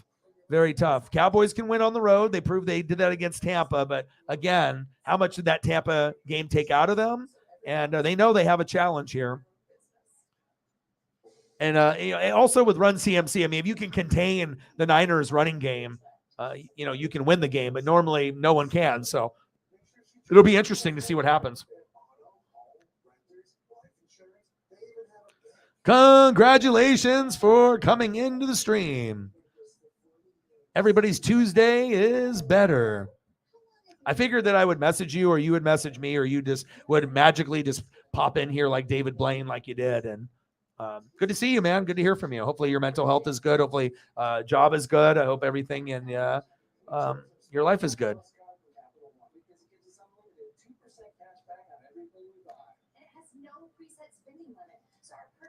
All right. So for you, your breakdown and your analysis is that since he's not 100%, then they're not the same team. Just like when they thought they could plug in Minshew and then they were just going to keep going undefeated and they, it's not going to matter. And then they got slapped in the face and realized, oh, fuck, we have Minshew and he is a top 5 backup, but we lost. So like, even though the games were close, but you still made the mistakes a backup typically makes. It's really hard to be a backup and win games, especially if you're playing a good team on the other side. So for you, and that definitely I can see where you're coming from. So if they're lying and saying that Hurts is better, but in reality his shit is all fucked up. If Hurts can't, I mean, he already's got a very odd throwing motion. Like if you look at his throwing motion, it's kind of forced. It doesn't really look pretty as it leaves his hands. It's kind of like robotic. It's been getting better. But it still isn't as smooth as like a Burrow or Herbert or an Allen or Mahomes. It's, and it's not that he's just like a smaller quarterback. Next time you watch the Eagles, watch the way that he throws. Sometimes it looks a little off, and maybe more so now because he's not 100% and he's just compensating and whatnot. But I kind of noticed that with him in college as well as, early in the career too. But that is an interesting take. So, but you think Daniel Jones is going to be able to do more than Hurts? So Daniel Jones is actual Danny Dimes. Like Daniel is actually going to do it. Because Danny's going to have a good game for them to beat Philadelphia. It can't just be the Giants defense. It's not like Thibodeau is going to get 2 pick sixes,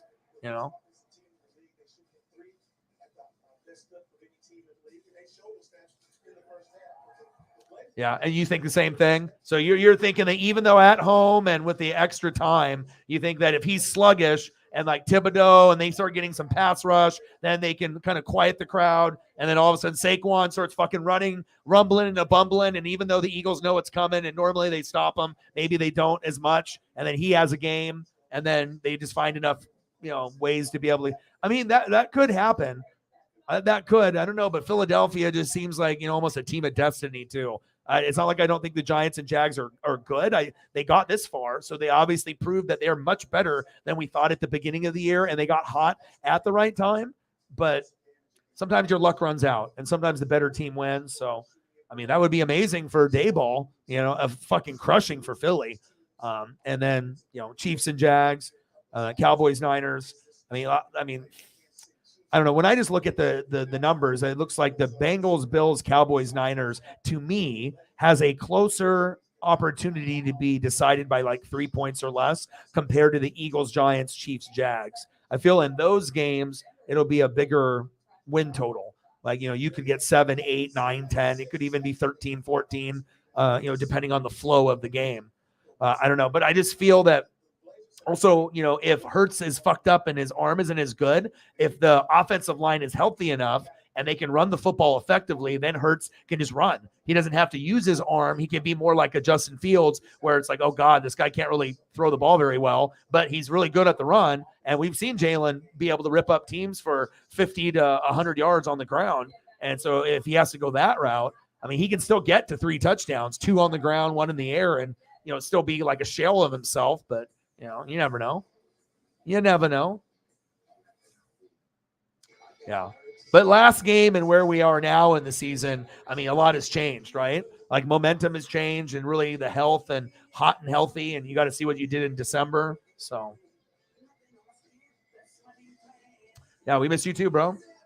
Just even if you, just come in and hang out for just a little bit, Oh, thank you so much, man. Like, I didn't even expect you to even do anything, you know what I mean? Like, if you can, cool. If not, but yeah, don't feel ever with any of the wrench gang or even the people that aren't, like, if you're a normal consistent donator and then you get tough times and then you have tight, funds, never feel that I'm going to give you like a guilt trip or even give a shit. If you can donate, awesome. But if you can't and you just want to hang out, like, I would rather someone come in and hang out rather than feel like they only can come to the stream if they have to like have, a donation ready if they decide to use it or not. You know what I mean? Like, yeah, I mean, just, even if you can't do anything, like, hang out. But of course, Mr. Williams likes to, he loves NWSF. He loves to flood the bank account and help your boy out. So, and it's been a while. It's been a few months. So he says, I want to make up for that. So I appreciate that. But you've been busy, man. You're a grinder. But I think for your mental health, even when you stay away, you can tell you miss us. You know what I mean? Like, there's other people you can associate with, but you know what I'm saying? Yeah, but my mental health was fucking some shit because of the, seasonal depression with the weather. We had like 10 straight days of rain. And once I have a certain amount of time with no sun, my brain starts getting shut down and I don't feel good. And I start feeling like dark thoughts and I still try to exercise and spend time with Paisley. But sometimes it's like you have to feel good for me to be able to do this. I can't fake a stream and call a game when I'm feeling depressed. It's like, if anyone has ever had that deep of feeling where you just want to sleep or you don't want to talk to anyone, you just want to watch your favorite shows or play video games and have no one fucking talk to you. You just, want to be in your own bubble, you know what I mean? Which can be good for a little bit, but then if you do it too much, it ends up actually being a bad thing. So, and I think we all know that as well. Mr. Williams.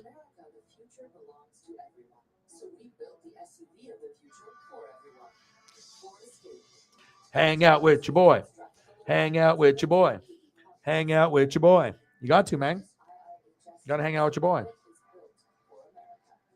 Yeah. Well, like, it always happens to me in January. So maybe Sarah will and other people will be ready for it because it happened to me last January. And like I said, it's less and less. Sometimes it was a couple weeks. Sometimes it's like a week, a couple days. But usually, every once in a while it'll be like a day or two, and I bounce back and I just get back to grinding and I try to move forward, But sometimes it's like a 4 or 5 day thing where I need those extra days. And even though I'm missing out on possible like subs and views and possible donos, like I hate missing like games that are of importance, especially on the NFL side. But if my mental health is fucked, I mean, I'm not going to be very good. It's like I'm not mentally, I'm not into it. I'm probably not able to call every play, and I mean, I can't just do like a 50%, performance. I have to give you everything I got. So everything I got, Mr. Williams, my boy.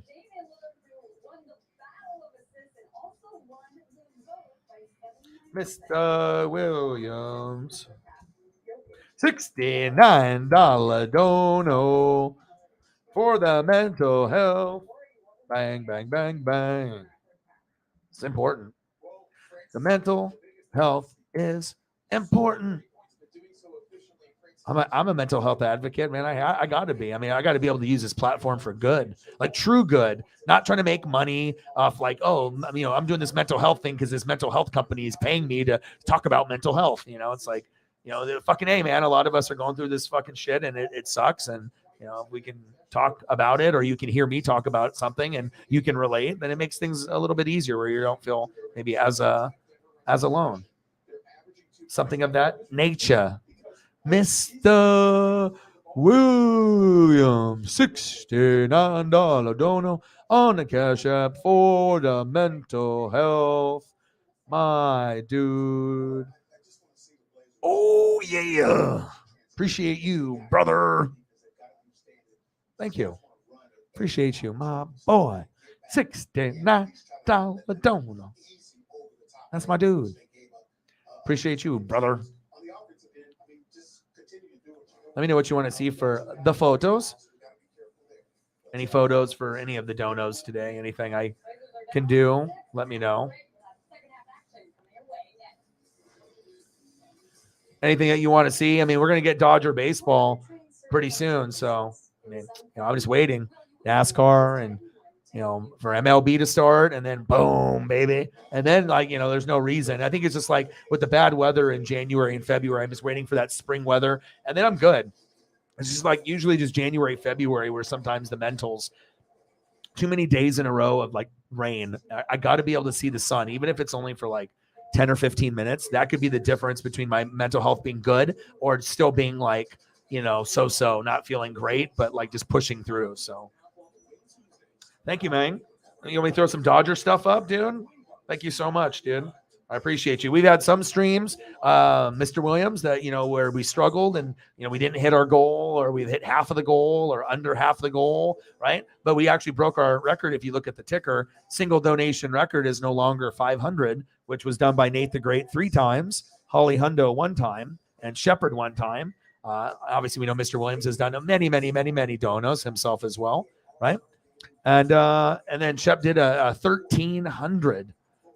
I mean, for a channel that's got, 20 people or less, I mean, that's an insane number. Even people that have thousands in the room might not get something like that in their channel lifetime. So incredible. And it won't be the last. I know that for sure.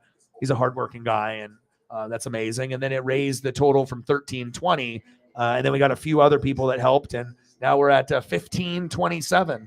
So, to be able to have 10 or 20 people in the room and to be able to hit these astronomical numbers, I'm definitely not the norm. You know what I mean? I'm probably one of the only ones that could probably do this with this little amount of people. But I'm also proving the point that compared to the big boys that have, so many more people in the room, that I could have less.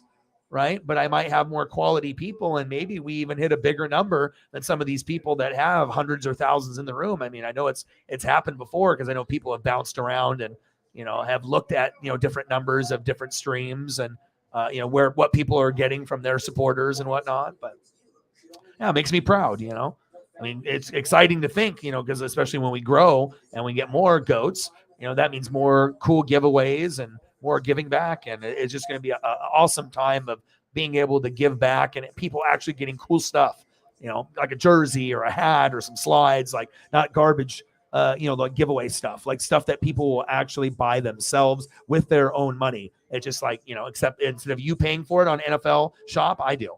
Boom, and then you get something cool. So the photos. All right, we'll do that.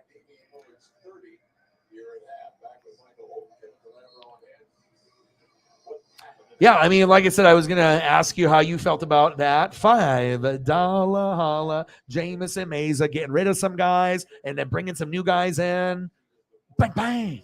$5 holla. Thank you, Jameson Meza.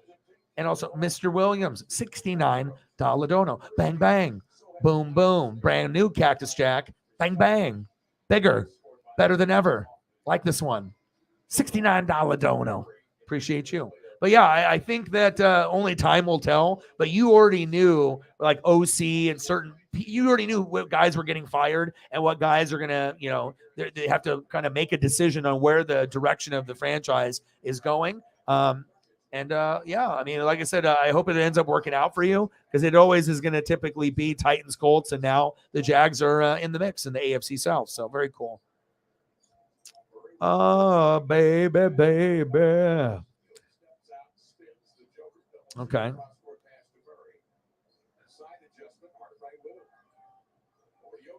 Couple photos. A couple photos.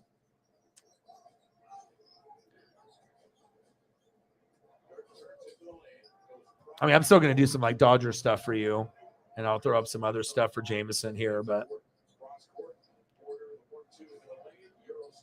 I mean, from obviously the wild card, I mean, I think this is a pretty big deal. I mean, they were a really shitty team early, got hot, down 27-0, 4 interceptions. Asante Samuel Jr. had 3 of them, and somehow, some way, by the miracle of the fucking sport gods, the Jags won 31-30. How is that possible for a 9-8 team? It's a team that believes in each other, and it shows how great of a job Dougie P. Is able to bring a little bit of that Philadelphia Eagle magic there in Jacksonville and turn that fucking bitch around probably 2 years sooner than anyone thought that he would have or would have gotten fired by then. So this is definitely a guy that needs to be praised. That's probably the big one. And then I think trying to look at all the other matchups here.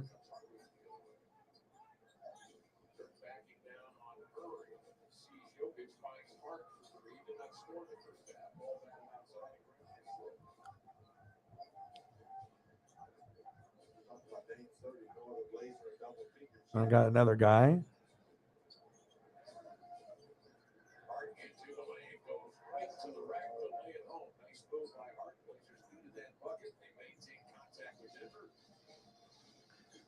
And I know that the Buccaneers are a garbage team. I think this was kind of like, I know a lot of people hate the Cowboys and they don't like Dak. I get it, But to finally get off the schneid, it's like every year we hear the Cowboy fans, we're going to win 10, 11, 12, 13. We're going to go all the way. This is our year. Think about how many times you've heard that from a Cowboy fan. This is our year. That was probably the thing that we would hear from every Cowboy fan because they would believe it. They were just like in fucking misery. This is our year. And then every year there's some other kind of fucked up failure or fucked up penalty or fucked up scenario or just choke job, but they finally got off the schneid. So I think that even though it was, against my Buccaneers, and that was probably the best scenario for them instead of playing maybe like a AFC Ravens, which they would have been able to do the same thing too as the 2 worst teams in the playoffs. But yeah, I think you got to give love to those 2 guys that they, we know that they're good players, but they, played better than expected and also came over adversity. 4 picks is bad, but to be able to, throw for 4 after, and then obviously played a clean game and, and counted for 4 tutties in the air, 1 on the ground. So pretty impressive. 80-76 Nuggets. But I still got to give you some Dodgers though. The Dodgers.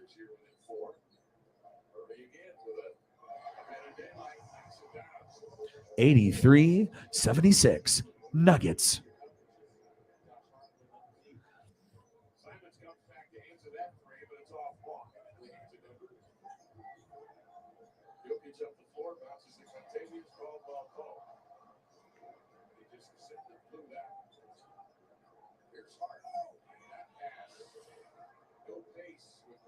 Come on, Blazers, play defense. Good no call. Oh, baby. Who is this? Mookie Betts. Ooh, behind the back pass.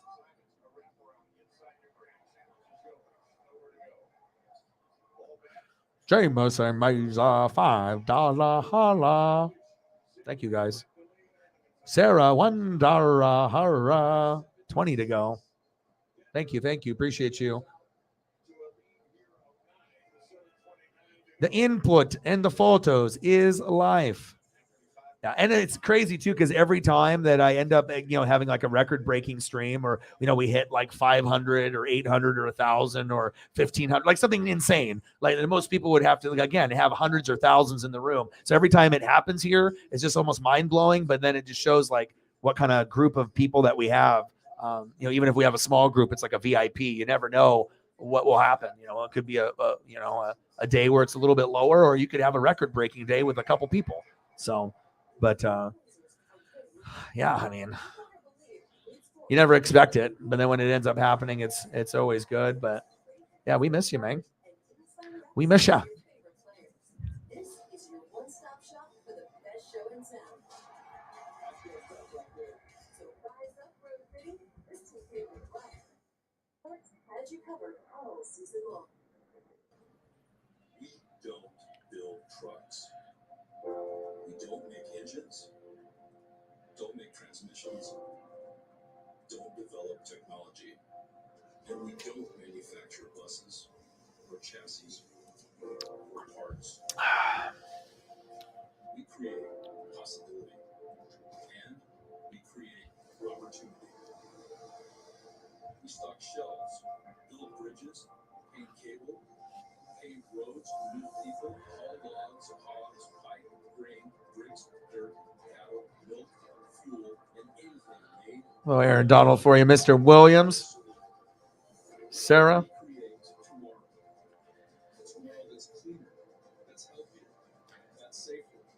I mean, if you end up looking at it, I mean, it's just kind of crazy to look at the names that are actually in the playoffs. Like a Daniel Jones, or you're like, it's like there's almost like unbelievable Brock Purdy, like it's like insane, right? But the quarterbacks are always going to be better in the AFC. They got 4 Hall of Famers over there, but what really is going to separate the NFC teams is that they're a little bit more of a cohesive unit when the teams are great, because they have a full offense and defense. Yeah, the offense with the Bengals and Bills and Chiefs might be better than the NFC top teams, but the NFC defense is like a billion times better than any AFC team. Usually you'll have an AFC team once in a while that have, pretty comparable, or that'll be very close. But I think as you can see, Eagles, Niners, Cowboys, when they're healthy, I mean, those guys that's like 1, 2, 3. It's going to be exciting though. Never know what's going to happen. And rest in peace, Jay Briscoe. That's just crazy that he passed. Yeah, I'm just glad my mental health is better. Fucking A, man. Shit was not good.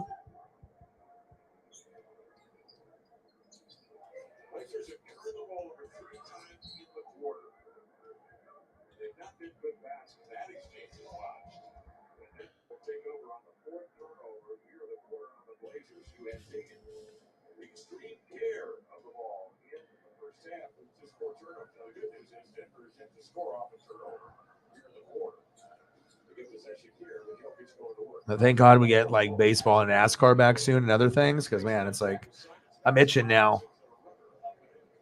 Need to keep myself busy with many things. There you go, Mr. Williams. King Henry and Kevin Byard. I got you, Jameson.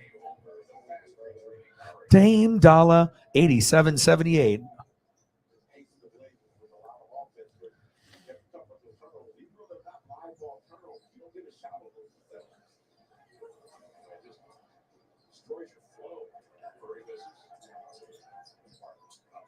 There we go.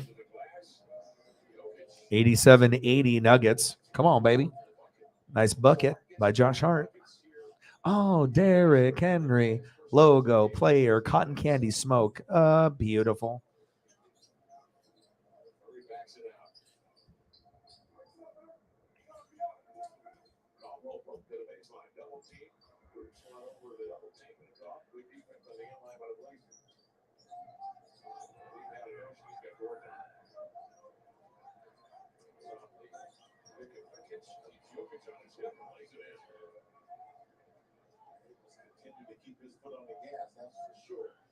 Then I got a Kevin Byard after a pick. Shows him with hands extended. It's got him kind of with the picture from him behind with his name and number. Kevin Byard. I got you. Oh, Nate the Great, my boy. Yeah, we know he's going to be in it, so that's kind of exciting. And obviously, you want the person that's going to win, that's going to be in a very high-profile match in the next big pay-per-view, 1 or 2, depending on how they line up. So good to hear from you. I know things have been probably pretty challenging, but it's always good to hear from you, man. Just grinding. Mental health was not very good, but it's better. And just chilling, hanging out, man. Good to hear from you. Glad that you're here.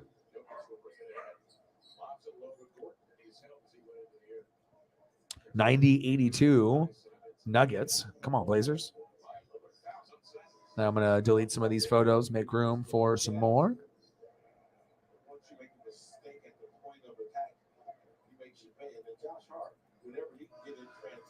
Like, how many more days before baseball gets going? How many do we got? Someone needs to look that up. I know NASCAR is really close. I think NASCAR is starts before MLB for sure. So $80. Thank you. Yeah. I mean, like I said, things sometimes get tough, but usually if I have enough, time, sometimes I need like 4 or 5 days, but sometimes everyone's got their own pace with it, and I can't force it. I can't like force myself to feel good. It's like, it just has to come naturally. So, but I'm good now. So I'm like the macho man, brother. Or at least as good as I'm going to be for now. I mean, so every day going through the different challenges and whatnot, but, you just try to take advantage of every day that you got, and, just hope things that end up, the ball bouncing your way, All right, let me throw up some, let me get some Denver Broncos stuff up for you, Nate the Great. Let me get some like John Elway old school stuff or something here. Let me take a look.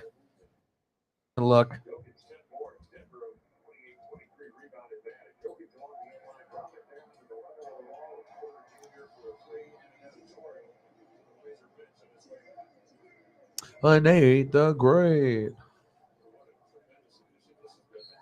Nate the Great, Mr. Williams. Yeah, I wasn't expecting. Sometimes you don't know when certain people have some time, and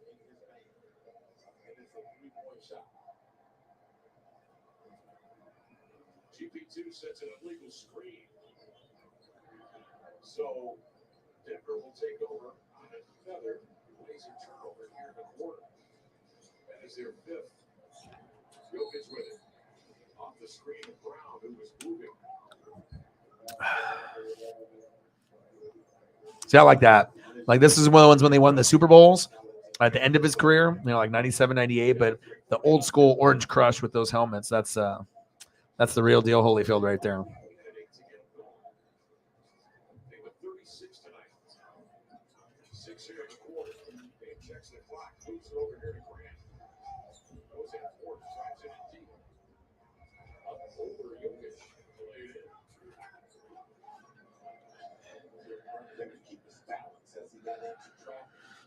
Dang, all the snow.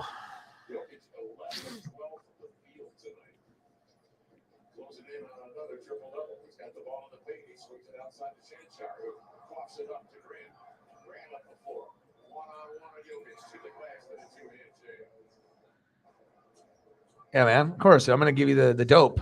The dope. The best of the best.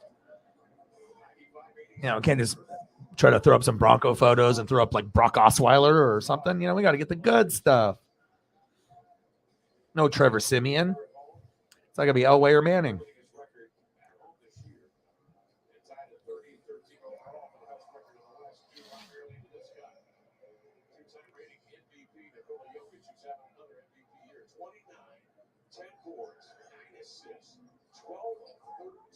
Throw one more up here for you. Get a couple more for Mr. Williams. See if the Blazers can make a little bit of a run here. John Elway. Again, my boy Justin is, when I go road tripping with, he's the big Bronco fan. So, yeah. So he knows I know. I mean,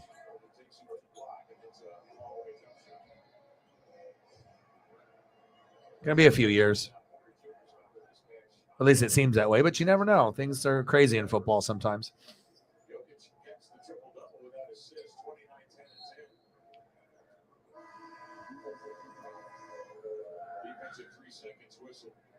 With 14 seconds. They got a minute 41 left. For offensive, Jeremy Grant is a very likely candidate. His ability to finish. Jeremy Grant. There's no road limit, no single line, and no finish line. You can start anywhere. I've learned a few things on my journey to be better. My journey won't look like yours. It won't be perfect. You'll be unsure at times. Yeah, but if you're going to – Sean Payton has to go with draft picks. So if you don't have the draft picks to give up, because you're going to have to give up quite a bit back to the Saints to be able to have Saints to release. So if it was just as simple as just getting the guy to come to your team, then it's one thing. But, yeah, I mean, it's going to be probably complicated. Omaha, 5-head. Yeah, definitely. Omaha. I mean, we know Peyton Manning. I mean, he started off with like a 3-head back in like junior high school, then like 4-head, and then like 5-head, like Tennessee, and then it just went to like 6, 7, 8, 9, 12-head, like just all 4-head. That's why his brain is bigger. That's why he's so smart. That's he got the bigger brain, more plays inside. Everyone else's brain is like this, right? His is, he's got it. I mean, when you watched him play, I mean, I'm not sure if you've seen anyone really execute an offense really better than him on like a game in, game out basis. Like even with Montana and Brady, as far as like consistency, like Peyton Manning is like the epitome of like perfection as far as like a quarterback. First pick, tall guy, got the dad that played and, just repetitions and, playbook and the intelligence and then the throwing motion and leadership. And I don't think you really saw Peyton really play too many bad games in his career. I mean, besides the first part of his, career starting off. So.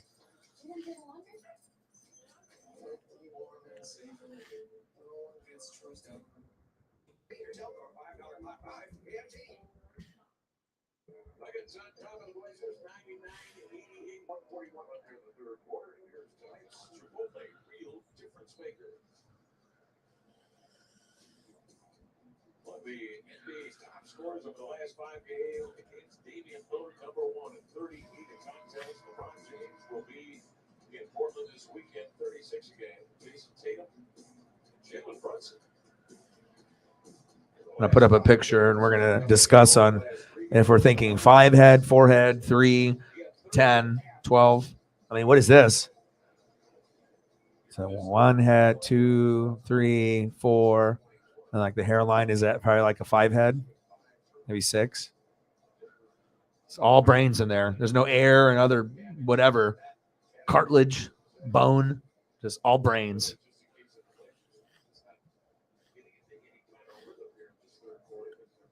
They don't make guys like this anymore. They never will. It's like literally if you're going to look up quarterback, like in the dictionary, some people would say, oh, Montana or like Brady. But for me, it would be easily Peyton. Like, just never really seen him like take plays off and, just the purest leader, for the Colts in Denver. And obviously they needed, DeMarcus Ware was a big part of that too, pairing up with Von Miller. Because if you don't have DeMarcus Ware, you're not getting that shit either. You have to have him to get that Super Bowl. So I think Bronco fans know that. A lot of times that's what happens. Rodgers had to have, Charles Woodson. Brett Favre had to have Reggie White. Like, it's like some people think, oh, the quarterback just did it all on his own. And they fail to realize of the Hall of Fame guy on defense that they probably picked up in free agency. Like, that shit matters.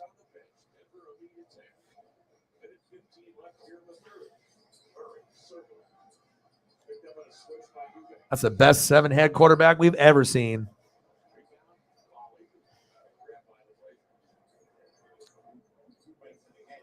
He's got the telepathy, all the ESP. That's why he was so good.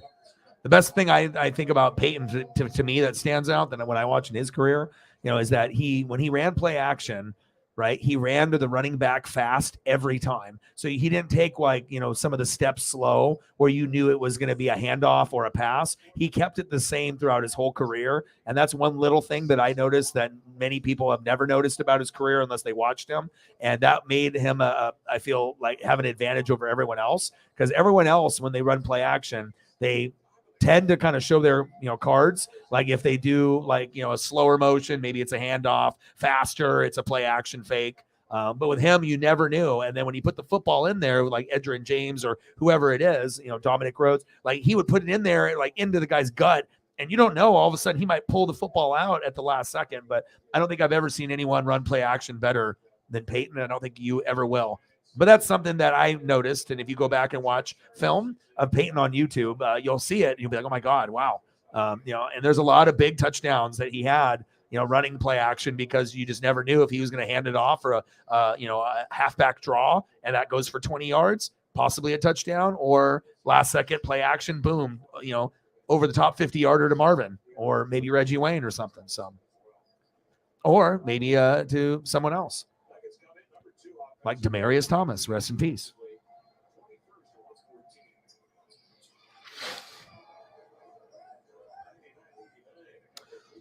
I don't know. I don't think there's one that's necessarily, Nike is based out of here in Oregon, like Simpson, so we can be partial to stuff like that, that we love. But Adidas with Dame, it's a part of who we are here too. So, I guess it just depends on what you grew up with. You know what I mean? I think Nike has more reach across the globe. And a lot of their stuff comes off maybe a little bit more naturally, more swaggy. But I think there is Adidas stuff that is very swaggy, that looks good, that has its own style. And if you grew up with Adidas, then you probably are going to stick with them, rather than Nike or, whatever.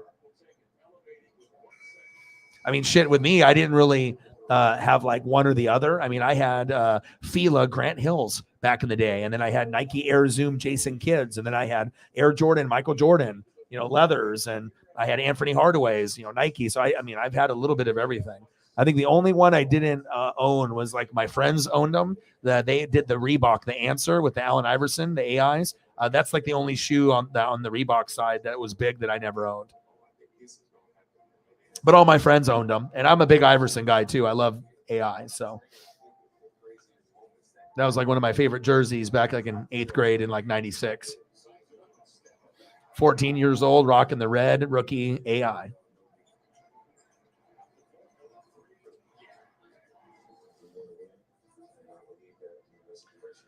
Oh, yeah.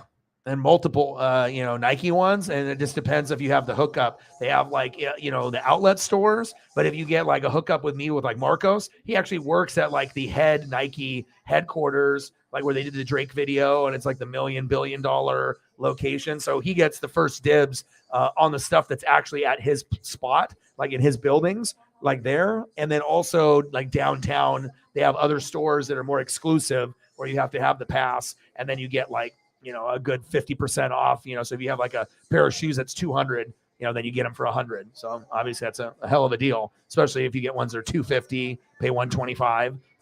Especially if you're a sneakerhead, that's a dream come true. So, but yeah, we got all kinds of Adidas and all kinds of Nike stuff here. Columbia and, the cold weather stuff. There's all kinds of outlets out here, bro. All right, no problem, man. I'm glad I was able to throw up a couple photos for you. Get some rest, and I hope to hear from you tomorrow. I'll be back here tomorrow, man. Love you, brother. Give you a couple photos as you're leaving here. Appreciate you, bro.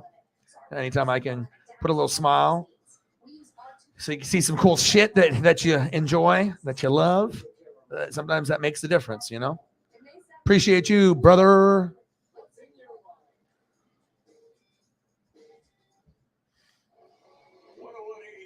$101.89, start of the fourth quarter. Peyton Manning and a big old 12 head. Definitely got the alien brain, dude. It's got like 4 brains in there compared to everyone else's 1. No wonder he was so good. No wonder he ran play action so well. No wonder he could throw for like 40, 50 touchdown passes. It's like 5,000 yards. He's like, shit, let me throw for 6. Isn't it going to be crazy? Like when Mahomes ends up throwing for like 6,000 yards. Like if we ever get to that point before he retires, if some like crazy ass number like that happens, imagine a quarterback throwing for 6,000 yards. I mean, we have guys that have done 4 and 5, right? But 6 is fucking bananas. Like 55 touchdowns and 6,000. Oh my God, that'd just be crazy. 6,000 yards, 60 touchdowns, 6,000.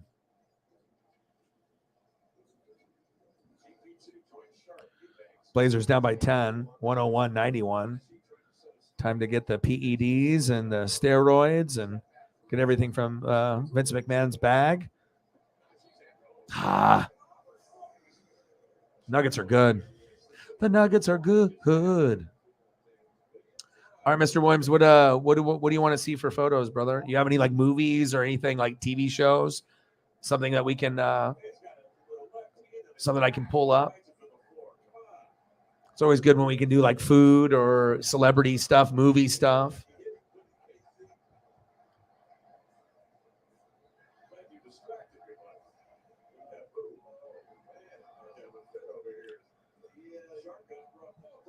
$101.91. Get through the chopper. It's my boy.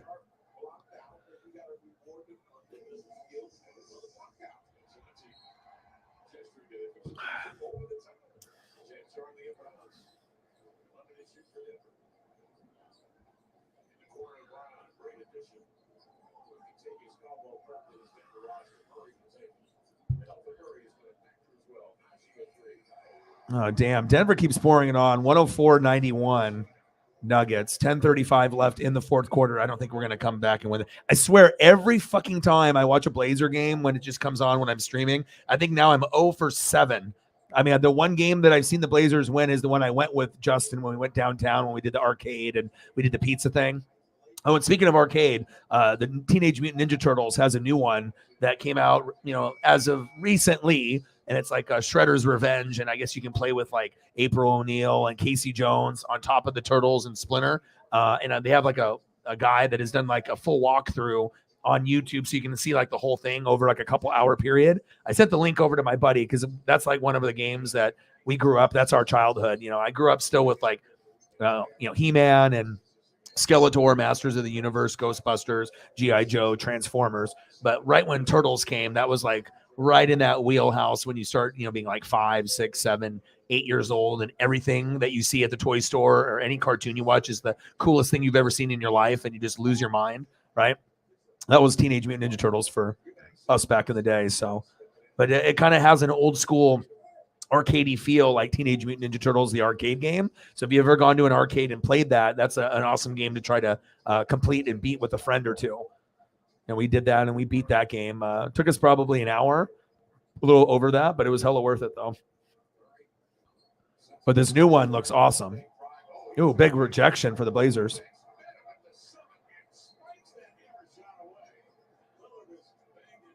All right, we're almost 2 hours in, so we're going on a road trip. And we're going to go to somewhere beautiful in Oregon. How about, instead of looking at football players, we magically go to Oregon, baby. It's very peaceful. It's good for my mental health. I usually try to, do the main thing, for the background, but then usually about halfway through, I like to be able to have a couple other options. We got the beautiful leaves. We got the green, the orange, the yellow. We got 6, 7 waterfalls behind. You got the water behind that and the little creek, Craig in the creek. And it's a beautiful thing. It's all about the visuals, 104-94 Nuggets. Dame Dalla with his Skittles baby blue Adidas Dames kicks it out. Swing it to him. Running out of time. Shit. Down by 10 with 9 minutes left. Yeah, I like the Dames. I mean, like I said, I bought the gray Dames, were my first Dame ones that I had, and I used to wear them to work and loved them. And they obviously got worn out, and I don't know if they're still in the closet, like, with a hole in the bottom or whatever. But I did invest in Dame ones, the Rose City Reds, and like I said, there was people in New York and LA and Portland and Seattle that waited in line to get those. And Dame usually would have his shoes be pretty affordable, 95, $100, 120. He didn't really make them like 200 or 300, right? But a lot of them were limited. And the Rose City Reds Series 1 are all red of a shoe in black, and they got little roses on them. It's like one of the dopest shoes, and like I've never even tried them on in my house. Like I still have the original foot pieces in there. It's still in the original box. And I knew if I ended up buying that for 100, 125, 140, paid the guy, to wait in line, or if I ended up, going myself and getting it or meeting the guy. But yeah, and then that type of shoe, when you have it, when they're on Dame 12s and Dame 15s, you actually have something like that, then someone will definitely pay, 200, 300, 400 for even a shoe that maybe would have only cost 100, 125, back then. But I mean, it's either you bought them, and most people that bought them wore them. Like my boy Justin, he actually has them as well, but he wore them. And I just I couldn't put myself to, putting any rocks or dust or anything on a shoe like that, because it's just, you're not going to see an Adidas product gain that much value. I mean, it's one thing if you're, talking about shoes that aren't like Jordans, like Yeezys or collector item stuff or whatever. But yeah, Dame's got a couple other ones that are pretty valuable too. He's got the which one is it? The Rose City carpet ones, where it's got like the Portland Airport carpet that we're kind of famous for. It's got kind of a certain pattern design, and he did a shoe based off the PDX carpet Dame, and that one's pretty sweet. But yeah, I'm like a lot of the colors are cool, and the design, he puts some good effort into the shoe. It's not just like a lazy shoe. He'd probably sell more of them if he was Nike, but it's kind of cool that he did the, because they have to have certain people that are going to carry the brand, and Dame is a perfect guy to battle Nike and actually get people to buy his shoe. You got to be kind of a special athlete, obviously it was Jordans and Kobe's, and, people bought KDs. I never was a KD guy. I never bought KD shoes. I seen them, but if I was ever going to buy, shoes, I would go Kobe's. I'd go Kobe's over KD's. I don't know. KD ones, but I did have LeBron 10s, and those were pretty slick. They got the full air bubble from the front to back. They were like orange, white shoe with a little shade of red and a little orange. Kind of back when he was on the Miami Heat around that time, where they did the South Beach ones were like black and turquoise. And then the next year they had those when the Ray Allen 3, and yeah, pretty awesome.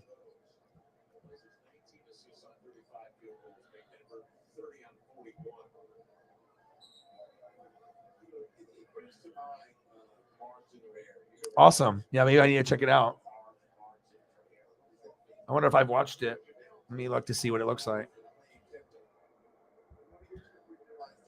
I mean, we do like some scary, and we do some psychological, and we do like a little bit of everything. I mean, I'll give anything a shot, you know what I mean? Sometimes they'll have like shows that are more like geared towards like female audience or whatever, but depending on who's in it, I might give it a shot to see if I can actually watch it or not. And sometimes you'll get surprised, there'll be a show that you're like, oh, there's no way I'm going to watch this. And then you're like, whoa, this actually is pretty dope. It's actually a good show.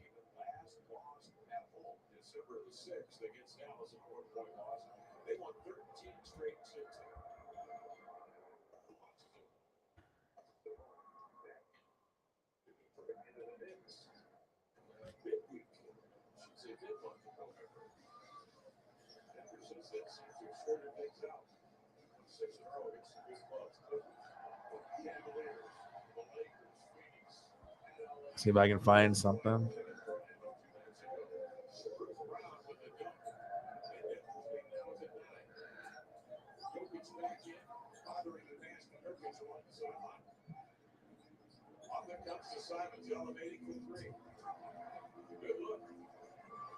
This is a peaceful background. Like I looked at a bunch of them too, and I was like, ooh, this one's nice. Guillermo del Toro, Cabinet of Curiosities.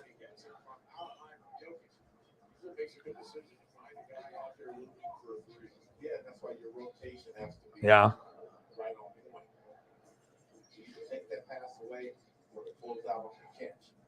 Well, you already did like the the haunted house type stuff. So it just depends on if that's you can tolerate that stuff, and if it like you like that. Some people just like love those types of. Like I said before, with my mental health stuff, I can only watch so much before it starts freaking me out a little bit. Like it's not I get scared of it. It's just I don't know. I just feel like you have to be mentally good, and then it's like either those are things that you watch all the time or once in a while. But yeah, I can do a little bit, but I can't sit there and watch like 6 hours straight of just like kind of dark programming. It just gets me to like too much on that kind of weird level. You know what I mean? It's like it's not like I think that these things I'm going to do them or they're going to happen to me, but I don't know, maybe it's just at a point now with my life I can only handle so much dark. The boy can only handle so much. 110.99 Nuggets. Yeah, we're not coming back. We're getting blown out. Get to the chopper.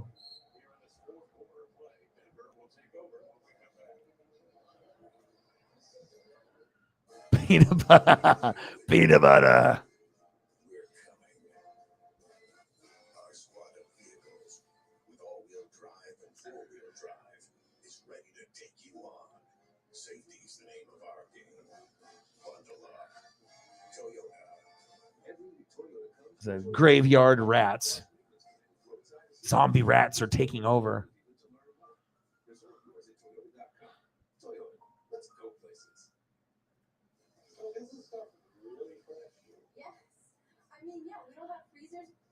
That's like one of the.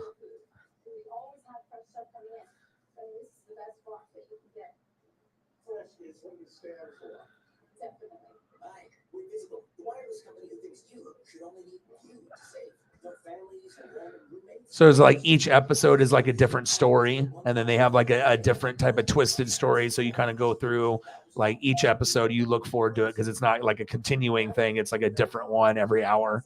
I assume that's what it is. I know they've seen some shows that are like that, and those you can kind of get into shows like that because it's not continuing anything, even if the story was good. It's like, all right, boom, what's this one about? But that's what it looks like based on what I'm looking at. So, see, there we go. Yeah, but just from what I was looking at, it looked like based on shows that I've seen before that are similar. That I didn't realize it was a different director though. That's crazy. So you get like different camera angles and you get different type of vibe and different narration, different story, different actors and stuff.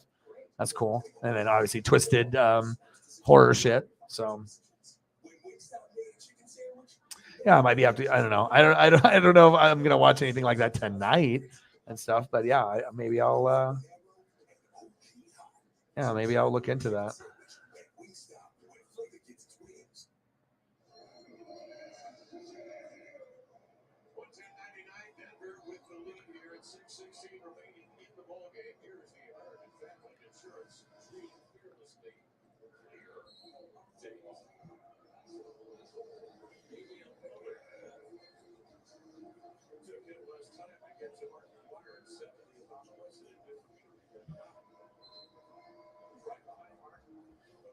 Russ, you want to see, brother?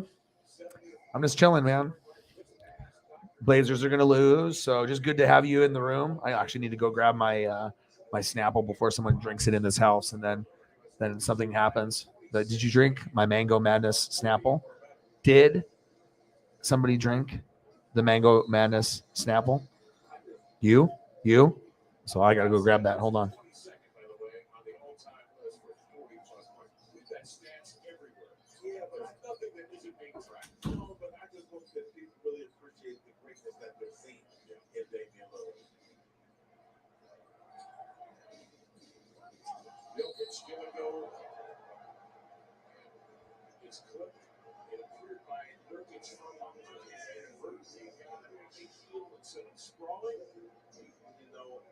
Coaches do the shell drill all of the time, and when Jokic passed it, Nurk is supposed to jump in the direction of the pass and make Jokic cut behind him, not face cut him or cut him in front of him, and that's what led to the foul.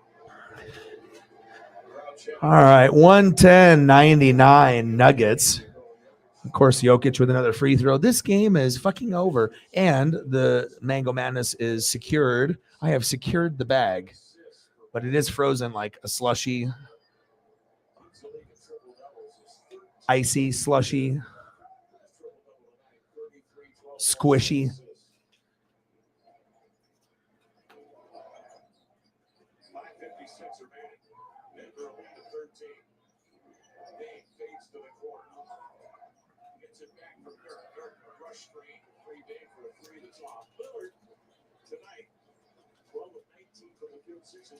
Oh, it's good. It's almost like too frozen, so I gotta wait for it to melt a little bit. But oh yeah, it's good. Yeah, good.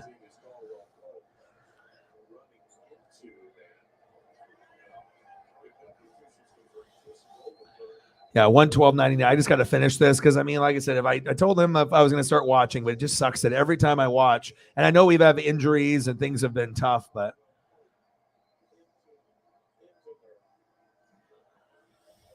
questionable call on Portland. We had a flop on Denver here off a pick and roll, falls backwards, and Nurk is not having any of that.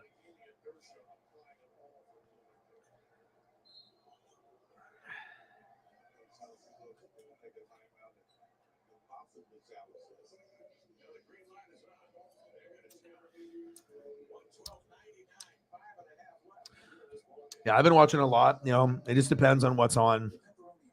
Try to sprinkle in a little South Park, a little Family Guy. I usually don't watch a whole lot of South Park or Family Guy, but if I've done like a shitload of Simpsons or King of the Hill, if I do like an hour each, you know, sometimes I want to take a break and go to something else, you know, just to see what's on or whatever. And I do like Rick and Morty, but like I said, they don't have as many seasons. So it's like if you've ever seen all the Rick and Morty episodes, you've seen them. It's like I can't go back and be like, oh, let me watch this one. It's like everything is too fresh because it's like they only have a couple seasons, but it's like if you do King of the Hill or Simpsons or South Park or Family Guy, you got more than like 10 seasons worth of shit. So you might be able to have episodes that you've seen before, maybe on TV, but you know, it's not as fresh as just like having maybe 4 seasons of a show or something that they don't have enough. That's one thing, but and then the shit that happened with those guys too, with Roiland and whatnot. So hopefully Rick and Morty keeps making shows, but there's a chance that they might not be making too much more with just with some legal stuff that's going on with those guys. So unfortunate.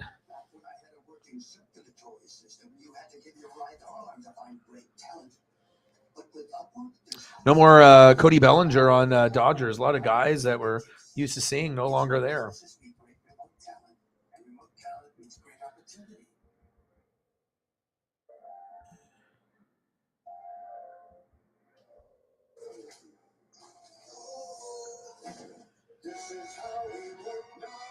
But at least Mookie and Freddie are there, and you know that's going to be exciting.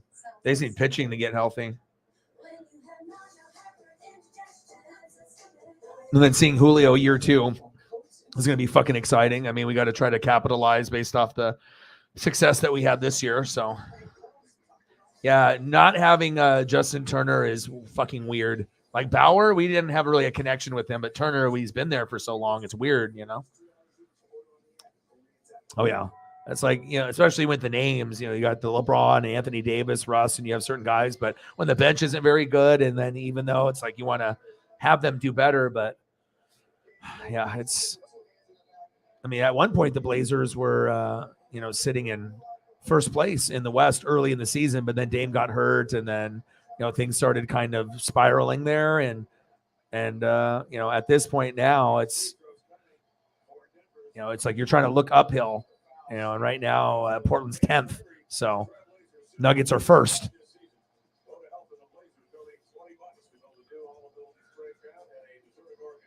Yeah, at least the Lakers aren't last. San Antonio and Rockets are underneath them, but you're only 4 games below 500. And you're right there with Phoenix, Thunder, and the Blazers and Minnesota. So it's not like LA is like, oh my God, like they're only a couple games back. Like if you go from LA is in 11th, 12th, 13th place at 20 and 24. Sacramento's in 4th at 24 and 18. So it's not like, oh my God, they can't catch up. You know what I mean? So it's like, you never know. Yeah. And the big Turner, no Trey. I mean, that's the one that hurts the most. It's like not having trade. That could be the difference between actually getting further, along and now maybe, hitting a wall. I mean, they're going to spend money and they're going to be good, but no Trey is going to be, huge. I got to throw up photos of them. I really enjoyed watching them. I know my dad did too. I don't think my dad got too, I don't think he got too invested in Trey. Like it was kind of like a new commodity. So I don't think it, but for certain guys like Justin Turner that has been there, or like a Cody Bellinger, it kind of feels weird. But we gave Bellinger so many opportunities, but after that, like magical, like rookie season, and then he just got hurt. And then you just, can't be paying guys millions and millions of dollars for playing half the season. And, sometimes you got to make a business decision, I guess, right? Oh, business decisions. No Kike Hernandez. Like a lot of the guys that I liked on the team no longer there. It's a business. I get it. But it's like when you start really liking guys and liking those players and they start growing on you a little bit, it's like, man, it sucks to see them leave. But hopefully they have success on the teams that they go to. But definitely it will be weird not having those guys trying to get, extra dubs for them. I mean, Phillies if they can get Bryce and Trey healthy together, what a dangerous 1-2 combo.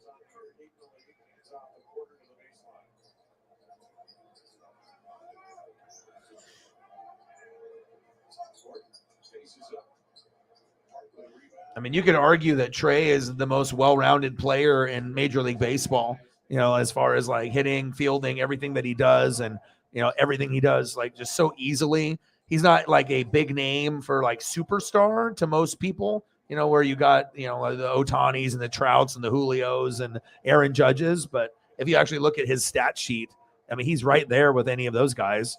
I mean, it's just wild on how good Trey really was for Washington and for the Dodgers.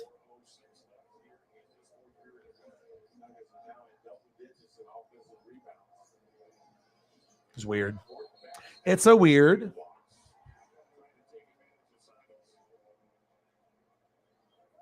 Denver's taking great care of the basketball tonight. Blazers haven't bothered them much. 8 turnovers on Denver. What happened on a night like this? 116.99. All we got to do is get a couple 10-point baskets, and we're right back into this. Oh, Lillard rejected by the Joker. Damn. Joker has got Dame frustrated. Frustration dog. This is Dame right now. Get through the chopper. He's pissed. I think he just got a tee against the ref. Fuck that, he said. He said, fuck that. Fuck that. Dame time. I think he might have got ejected. I don't know what happened here. No, he got bumped and fouled. They didn't call it.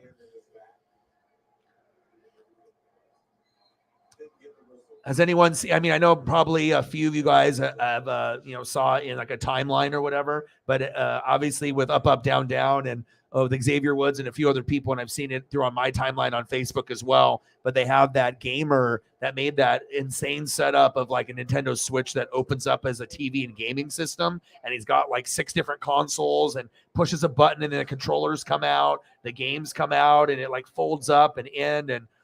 It's just a crazy setup that actually just looks like a big version of like a Nintendo Switch with the monitor and everything. Like I know some of y'all maybe have saw that on your Facebook, Twitter, or Instagram, but so cool. And I think Xavier Woods was like, I need a PlayStation Vita version of that. That would be awesome too, to see good when people do that, or they make like big controllers, and they like set up their whatever it is, their cabinet or their TV, to look like a video game system. People are pretty dope with those things. I've seen like PlayStation stuff made like that too. Like someone making a big PlayStation type of setup off the actual PlayStation 1. But it's incredible. Yeah. If I find it on my Twitter timeline, I'll show you, but it actually is like a 1-minute video. And then he pushes a button and all of a sudden you see like this huge Nintendo Switch, but it's actually just a big flat screen. And then someone took the time to paint, to make it look like the sides of like a Switch. and then he pushes a button and then this thing like opens up and then the controller opens up and then pushes another button and all of a sudden the controllers are in and it like goes and then they end up right here, pushes the button and they go back into the cupboard and like they move and goes up and down. I mean, it's like one of the slickest little game setups that I've seen. And it has like Nintendo 64, Sega, Super Nintendo. It's like retro. Very, very cool setup. Probably costs like 10,000 or something, maybe more. But I know if I was rich, having a setup like that, it would be like so cool. Just an actual pure video game, area, but it just looks so clean. And the way that the robotics work with it, there were so many moving parts in that thing. It was like insane, like how it opened up and what drawers came exposed and the part where the controllers came out. And then if you grab one and if you don't, then he pushes the button and then the controllers go back in and then it just like it's completely flush. So you don't even know that piece is going to like open up and expose like controllers for you to play and PlayStation and Sega, Super Nintendo. I mean, just super cool. I mean, it doesn't have to all be Nintendo branded stuff, but I think a majority of that was like Nintendo. But I mean, at some point you could do that with whatever, Sega Saturn, 32X, Neo Geo, 3DO, TurboGrafx 16, the old school Sega Saturn, Sega Dreamcast. I always loved Dreamcast. That's probably one of my sleeper ones. I know some people have the Nintendo GameCube and some of those other systems, but I feel like Dreamcast is one of the like sleeper systems that still kind of holds up today. Like, like you have the PlayStation and 64. Some of them are for nostalgia, but I feel Dreamcast is still kind of holds up. I used to have one and played all the time and, I had to get rid of it and sell it, unfortunately, but I wish I never did. Love me some Dreamcast. And it's funny too, because like the game I played the most besides like 2K and like fighting games, like I told you guys before, it was the fucking fishing game. Came with like a reel and stuff, and then you would go out there and there was like tournaments and stuff, like bass tournament stuff, and the graphics were super dope. And you choose the lure, and it's like it had like the cool setup, cool sound effects, and I was like, man, I never thought I would get into it, that. But I mean, knowing me, growing up, doing jobs early on at like, 10, 12 years old, doing the crawdads and being around the fisherman type people. Maybe that had something to do with it or whatever. But I just remember playing that game for hours and never being bored. I could just like smoke and, take a rip and then boom, I'd just be sitting there playing the game. And I remember just spending hours and then I'd flip it, go to like NBA 2K and then I'd play a couple games here and maybe like a fighting game and then boom, right back to the fishing game with the lure and stuff. It's like when they had the car games and you had the wheel. Always makes the game so much better when you have stuff like that. Or like when Wii got big and then they had like Wii bowling, Wii tennis. That shit was awesome. I mean, that was a big thing. I remember I had friends that would get big like screens, sheets, and then they would end up having the projector that they would buy for $500 or $1,000 back then. And then we would do like Wii bowling on a fucking wall, like a huge wall in a living room and stuff where the screen would been, I mean, instead of like a 50-inch screen, it was probably like a 200. It was crazy, man. Like we had some pretty good parties back in the day doing like the tennis and the bowling and putting it on the projector.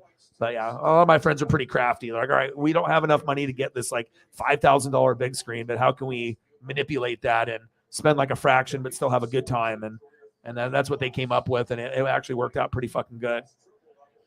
119-104 Nuggets. I need to put up some more photos. Let me know anything that you guys want to go over. Just let me know. Like right now, I'm just watching the Blazers lose, just like my Buccaneers. It's an everyday thing. And pretty much we're just chilling. So we'll go to like the 3 or 4 hour mark. We'll see where we're at. And then we'll be back tomorrow. But obviously just mental health and football and, going over the games. But that's kind of how I feel. If anyone else feels any differently, I mean, I can definitely see where some people are, thinking the Giants, maybe they just hate the Eagles or they have something against the Eagles or just don't think that the Eagles are good enough. But again, I just going to find it very difficult to think, a Chiefs or an Eagles is going to lose on Saturday. But I mean, this is the NFL. Anyone can beat anyone. But, as it goes deeper, there's less upsets. I mean, the more intriguing matchups are Sunday, Bengals, Bills, Cowboys, Niners. There's more of a closeness in those ones where it could be 3 points or less, or who has the ball at the end. And then Eagles, Giants, Chiefs, Jaguars seems like blowouts to me. No disrespect to the Jags or Giants, because their defenses have actually started to play a little bit better as of late. But it would be really tough to stop a Chiefs or Eagles for 4 quarters unless Jalen is hurt or Mahomes has like an off game. But I don't see it, man. I don't see it. Ring around the rosy. You got these two. I mean, you got this. I mean, I don't see any way that Trevor Lawrence is going to be able to get that done. You know, but what a great comeback against the Chargers. But the Chargers aren't the Chiefs, so.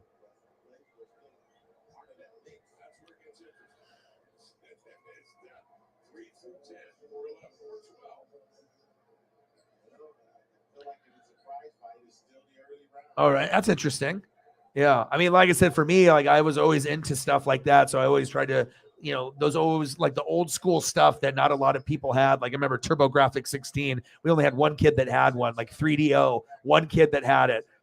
32X, only one kid had it. So it wasn't like every kid like, you know, had Nintendo or Sega or Super Nintendo. Like there was always going to be like that oddball rich kid that ended up having the system that no one else had, but then you couldn't like trade games or play unless you like were friends with the person and could come over and play like Bonk's Adventure or play one of those games, you know. But there was some crazy stuff back then, but sometimes I get into that mode where I wish I could, you know, play, you know, and even do it like as a stream, but I would rather do retro stuff. I mean, of course I could always do like the Call of Duty and the 2K and the Grand Theft Auto and the Madden, but I think I would get more enjoyment of playing the stuff that I played as like RPG or Nintendo or Sega, Super Nintendo, Earthworm Jim, you know, Zelda, you know, Metroid, Excite Bike, you know, Tech Mobile, Super Tech Mobile, NFL Blitz, NBA Jam, you know, Resident Evil, Tomb Raider, shit like that, you know, a little bit, you know, progressing as you go. So the Beefy, yeah. Yeah, if Beefy said that the dono would go to you, if he actually sends it to me through Cash App, then I can send it to you if that's where he wanted it to go.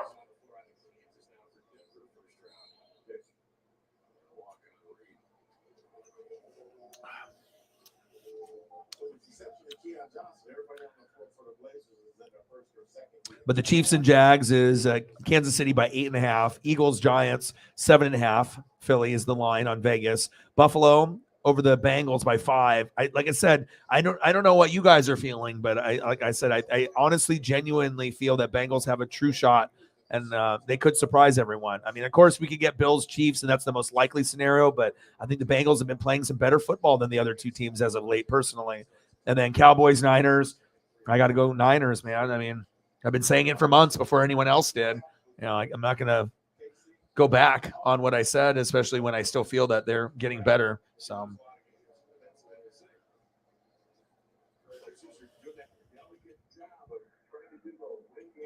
but it's going to be fun. Too bad they didn't split those games up, but there's still going to be enough excitement. Chiefs and Eagles playing, and then you get the Bengals, Bills. I think they probably should have ended with the Bengals and Bills being the last game, Cowboys, Niners being the first game. But, you know, it is what it is. I mean, I guess it gives you that intrigue to see, you know, the Cowboys on the big stage, the last game, if they're going to choke with everybody watching or if they're going to do the miracle and find a way to win with everyone watching. So I guess for ratings, but I don't know, Bills, Bengals got a lot of fans. I think a lot of NFC fans are still interested in that matchup. At least I am. So the Beefy owes the Daras. I mean, I don't really do bets because I'm superstitious, but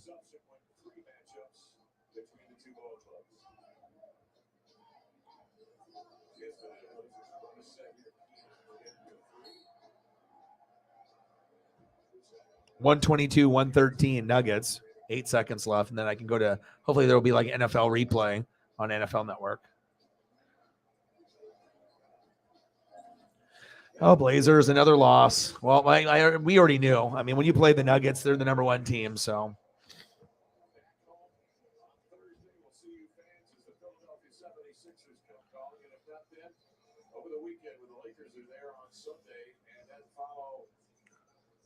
I'll be back. 122, 113 Nuggets. All right. Well, at least I'm trying to watch, you know, even though that I know that they're going to probably lose against some of these teams, but at least I'm putting in the effort even though I don't really enjoy the NBA and college hoops anymore. But the least I can do is just keep in touch with what's going on with the home team. That's the least I can do.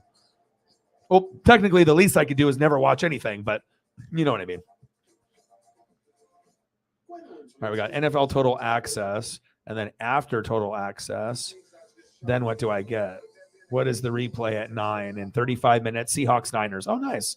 Okay, I'm down for that. So I'll just watch Seahawks Niners in 35 minutes. They had the Miami and Buffalo on earlier, so they're kind of going through some of the matchups.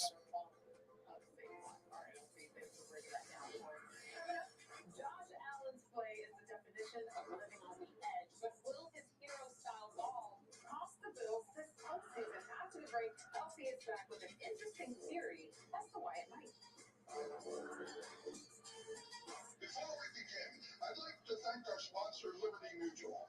They customize your car insurance so you only pay for what you need. And by switching, you could even save $652. Thank you, Liberty Mutual. Now, contestants ready? But I don't really care necessarily where we go. If Mr. Williams or the people, that donated want to see anything above and beyond. We can go down the food aisle. We can do, any avenue you guys want to go down. Like I said, the rest of the stream is pretty much like usually once I get past the first, couple hours where we've gone over the main topic and then just kind of vibed and then the rest is just kind of for you guys for mental health and just be able to give you guys stuff that you want to see. So anything that you guys want to see, if you guys have Twitter, like I said, most of the people already have. Most of the people already have, liked and retweeted it, and that'll help us get a few more views on it. And I'll leave it up to you guys, whatever you guys want. I mean, if someone has something that they want to go over, please do. But shout out to the 3 people that ended up, Jameis Ameza and Sarah and a few others, to help us get a few more views. And yeah, just, a lot of times I'll go a little bit longer. We just try to see if we can hit the goal, but just to be able to spend that time in that day. And then after I'm done, I'll be able to maybe go for another walk. I already did an hour today. Maybe I'll do another one. And then, maybe take part in some dispensary goodies and, watch some shows and read. And then I'll be back tomorrow. So, all right. That sounds good. We can always do that.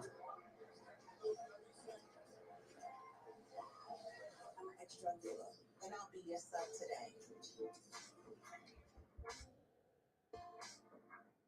Anything different as a pill? No. You don't know? Fentanyl is being mixed into everything now. There is only one thing that will save somebody's life. That is naloxone nasal spray. Fentanyl is cheap, it's potent, and it's profitable. Why would drug dealers put a lethal dose of fentanyl in drugs if they know it's so harmful? Really just all about the money.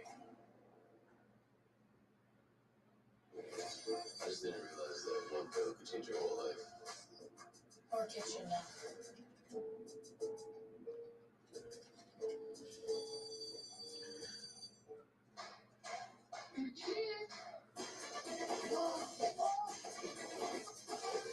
All right. Time for some breakfast food.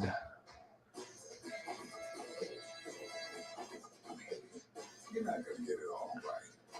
Just make sure you nail the big stuff. Like making sure your teeth are in the right seat for their age and size. All right. Where do I want to start off with? /the right seat. On the next NFL 360, The Red Raiders are one of the most important teams in this community. the story of a Polynesian high school football team struck with heartbreaking tragedy. Once again expressed a void left within our community and amongst our players. Who rallied to honor the memory of their coaches. I just wish my brother was here to see it, but at the same time, he has the best seat in the house. NFL 360, Thursday at 8 on NFL Network.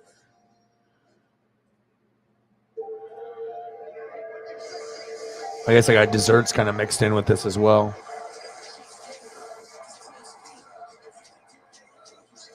That looks good.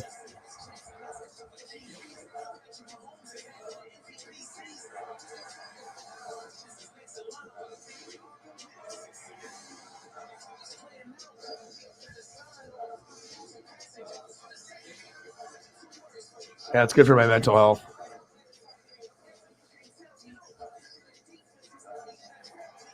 I'm always going to try to mix it up, and there'll be certain ones that like the Paradise ones that I'll like, and I'll refer back to those. But usually, if it's just something where we're just chilling, I'm going to always try to find something new visually that is nice on the eyes and just something new, a different vibe. I was thinking I could try to find something Oregon, like if it's like water or snow. I was like, oh, waterfall. That's what I was thinking. I was like, all right, let's do this. And then I had to go through about 40 of them to kind of go through which one I felt that would be my vibe or whatever. But that one suited, I think, my personality and how I was feeling and what I wanted to show you guys. So I'll try to protect my receivers the best I can, but we're going to still be aggressive. We're going to throw the ball down the field when we get the opportunities to. But it's all going to start with the front. Our guys blocking their defensive line, which still has a lot of great players there. So I'm just going to do whatever I can to have success every play that I get the opportunity to. Looking forward to that matchup and this one too. How about the Bills escaping a surprising close one against the Dolphins? Almost when you expected it to be close. Turnover is a big reason why Josh Allen threw 2 picks in the second quarter, a third issue in the third quarter. The Dolphins have scooped the score of Allen's strip sack. So turnovers, I get it. This is like a German waffle. And like after like when you don't have like pancakes or waffles or anything for a while, and then you have one, like I think I can honestly say that like I love pancakes, like especially because I don't have them that often, and whenever I do, oh God, it's like it's hard. It's hard to just eat like just at 1 or 2. I mean, you can get full pretty quick with them, but it's good for my soul. Might need to try to go somewhere tomorrow and get a stack. I won't be able to eat this many, but no, that's a stack. Yeah, but depending on how big, I mean, usually like 1 or 2, and then you can take a break and go from there. But I think there's been times where people have ate, 2 or 3 or 4, but I guess it really depends on how big it is.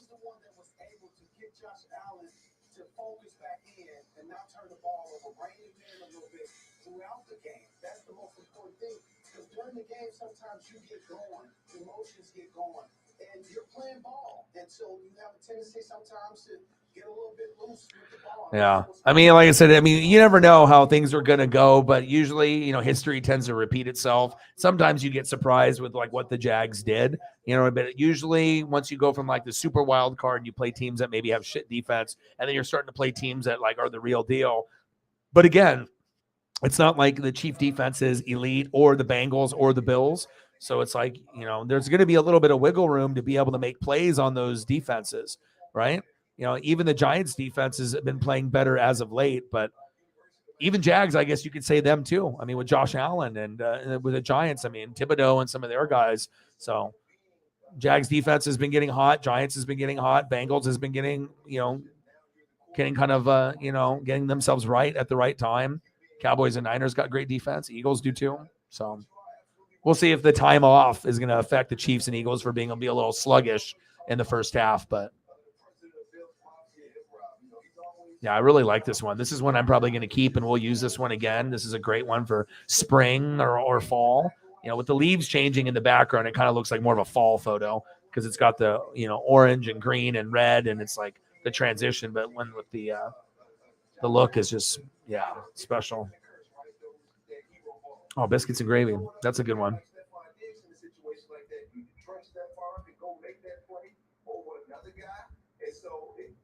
To me, it has to be the right situation. And that 50-50 ball with a guy like Steph Diggs, maybe that's more of a 70-30 ball. And Josh needs to throw more of those instead of some of those other guys. But it can absolutely be a liability. And they can't win if he's throwing interceptions. Yeah, Josh Allen has 2 or 3 picks. If he plays like that, that's why, like I said, I think everyone is like, they love Josh Allen and they love the way that he plays and the way he hurdles and stiff arms. But I don't think that a lot of people, when he fucks up and he throws for 3 picks, you never hear him getting slammed.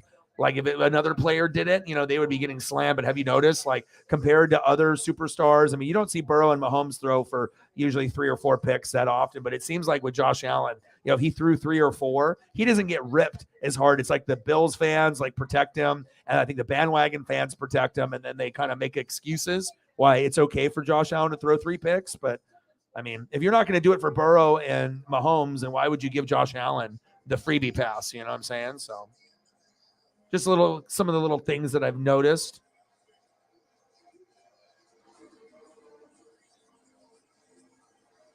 I think the less turnovers and protecting the football better. I think then if it ends up happening, then I can get to a point where I actually maybe can move Josh Allen higher in the rankings and whatnot, instead of just everyone blatantly giving him a number one. You know what I'm saying? Like, and I was like, I mean, if you already think that he's better than Mahomes, then you obviously are a Buffalo Bill fan, because no one, I don't know if a lot of people think that he's just so clearly above and beyond. I mean, if anything, I think it's more clear that Mahomes is clearly better with with his career and what he's accomplished. But maybe it's just that hype factor of knowing that Josh Allen is going to get a Super Bowl, and then you're just wanting to be a part of that bandwagon part, of like, rooting for him right before he does it, type of thing. So. In the Bengals heading into the divisional round against the Bills. You think they're shaking up a little bit after an ugly win? Hero pick 6 and all. You know what? They probably would care. They probably get into that Ravens game a little bit half-stepping. You think no Lamar Jackson. We all say we're not going to take a team lightly, but maybe they did take that team lightly just a little bit.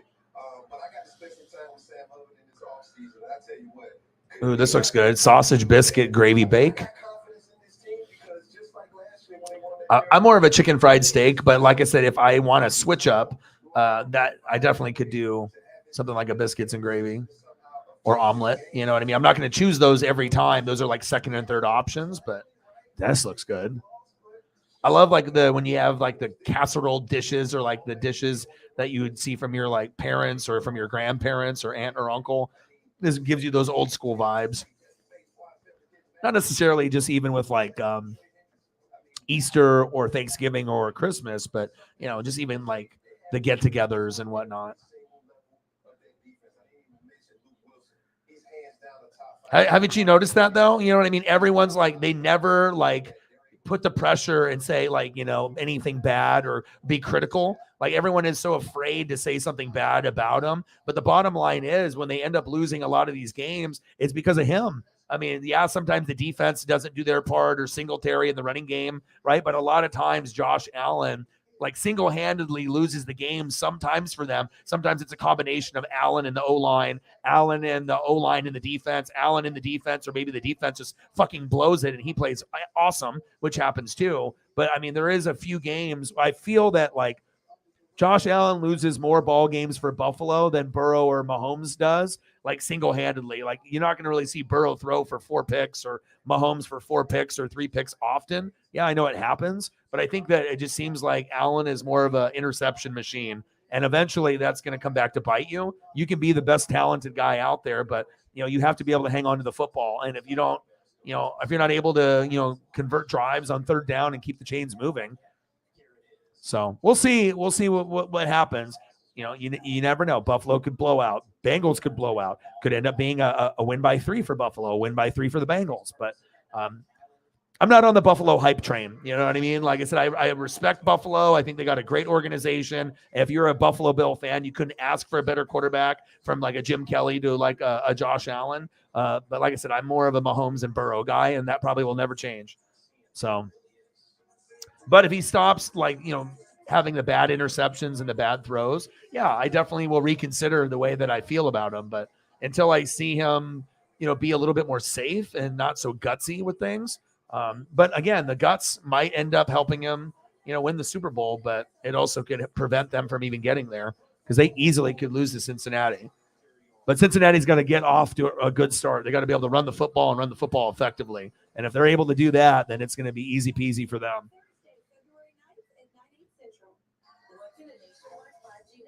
T-Mobile for Business do for your business? Unlock new insights and efficiency right now. Allow monitoring of productivity at remote job sites with next-generation bandwidth. Enable AI cameras that spot factory issues in real time using next-generation speed. And deliver ultra-capacity 5G coverage that's years ahead of the competition. T-Mobile for Business has 5G that's ready right now. Yeah, I'll get you some Hawaiian. That sounds good. I had it like a couple weeks ago, and that might be another thing that I grabbed. We had a really good place that's not too far from me, which is probably like maybe a 5 to 7 minute drive. And it's worth it to go there. It's always a good meal. global scout community, which unexpectedly has made Frank quite popular. So it's a good thing, right? FedEx, they help you with the fastest reach to your personal priority. But now, Auto blast damage? Trust SafeLight. This dad and daughter were driving when they got a crack in their windshield. He wouldn't take his car just anywhere, so he brought it to SafeLight. We replaced the windshield and recalibrated their car's advanced safety system, so features like automatic emergency braking will work properly. All right, I'll finish. Wow, that's great. Thanks. Stay safe with SafeLight. Schedule now. I got to message my buddy about the Blazers. He already knows. We already knew that the game was going to be bad, so it doesn't have to be long.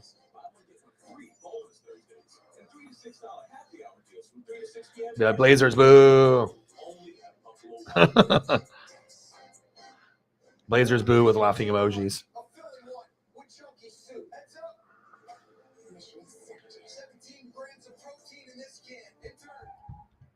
But I did get to do a nice thing, though, you know, whenever you do something for others. But I did get a chance to go to Petco and got Paisley a couple new rubber, ball things to play with and a rope. And, it's always good to be able to have a dog that gets in those modes that want to be bitey. And, bones cost a lot. And, the ropes and the toys, gosh, I mean, I can't even tell you how much hundreds or thousands of dollars I've spent on toys and bones and, treats and all that. But, she's worth it, to be able to see her happy. And it's kind of crazy too, because I love her so much. And I don't know if I'm the only way that feels this way when you have a pet that you love like a lot, cat or dog, or whatever it may be. But it's like, I almost feel that like I want to spend so much time with her. Just the idea of the dog dying or not being alive anymore, like makes me kind of like sick to my stomach. Like, even though that might not be 10 or 15 years from now, or 12 or whatever, you know what I mean? It's like, I'm thinking about that when I should just be spending, the time with a clear conscience and, just enjoying every single second. And I do after I think about that, but just the thought of not having her in the future just scares the hell out of me. Like, and then obviously I'd be able to get a new dog right after for my pain or whatever, and then try to fall in love with that new puppy. But it still wouldn't be the same. But I hope that, she has a long life, and I hope that we can spend the next 10 to 17 years together. So that's what I'm hoping for. But those are the things that like my brain thinks about and stuff, like when I'm walking her and spending time. It's like, gosh, I don't want this to ever end,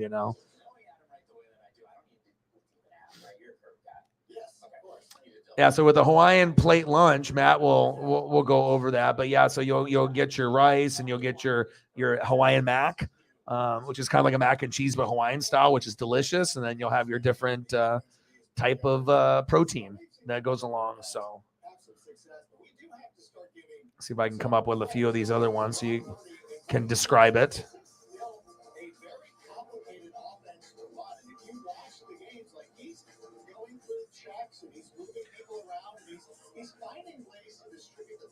And there's usually about 8 to 10 different types of like chicken or beef or different protein that you can have different methods of making it. And usually there'll be different styles of the chicken and whatnot, and everyone will have their favorites. And yeah, I mean, it's kind of cool because like I said, not everyone gets the same thing. Like when you go to a spot, like a Hawaiian spot, you never will hear the same order. Usually it's like, out of the 8 or 10 choices, there'll be like maybe a more popular 1 or 2, but every time I go, I mean, I'm usually hearing people trying a lot of the plates. And at a place like that, it's like you can actually try, everything on the menu or most of the menu, and you won't be disappointed. I know sometimes everyone has their go-to and they don't want to go away from that. But I feel like at a Hawaiian place, you could literally try everything on the menu and you won't be let down. He says that's the way that it is at the place here in Oregon. Like, it's like it's never bad or never regret like getting that. So.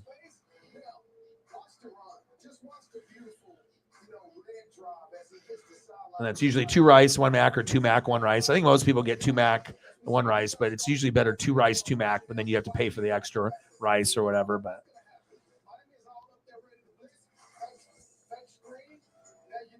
you don't got any a lot of places close to the Midwest where they have like any like transports from Hawaii or any islanders that have ended up opening up a restaurant in your general area? You guys don't have any places that do like good, authentic Hawaiian food? I mean, like I said, over here on the West Coast, it's very prevalent for us because a lot of Hawaiians, they're going to be in California, Oregon, and Washington. But I guess if you have someone in like the Midwest, like Iowa or Ohio or Nebraska, they would have to have some kind of connection to the middle of the country to do it there. But I mean, if you know how to do it right, you can pretty much open up a Hawaiian spot anywhere in the U.S., West Coast, South, East Coast, and you'll make money. Tastes good. It's never a bad meal.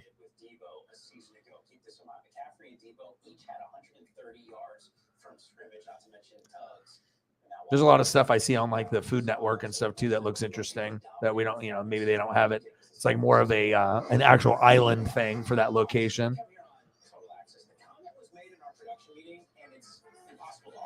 If there's one person that NFL Network made for our no disrespect segment, it's Adam Rank. He's bringing the heat. Coming up next. All right, I got 15 minutes until they end up showing the football game.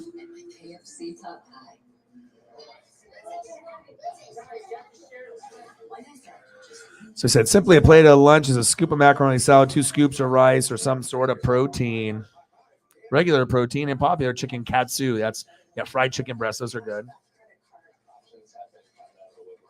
Loco moco, yeah. And like I said, none of the options, like I said, I mean, I can only imagine actually getting the authentic stuff. Like you would be, it's as common as eating hamburgers or, here in the States. Like, I mean, they're going to have options, but the quality, like if you've watched the programs, on Food Network or some of the programs that, cover the food and what they do up there, it's, especially authentic stuff. Yeah.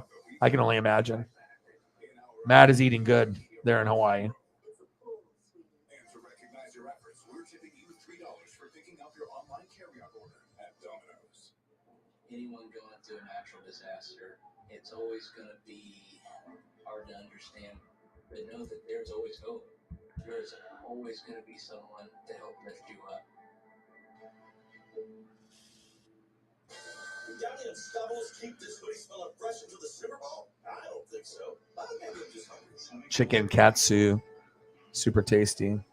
I haven't had that in golly. It's been like 2 years.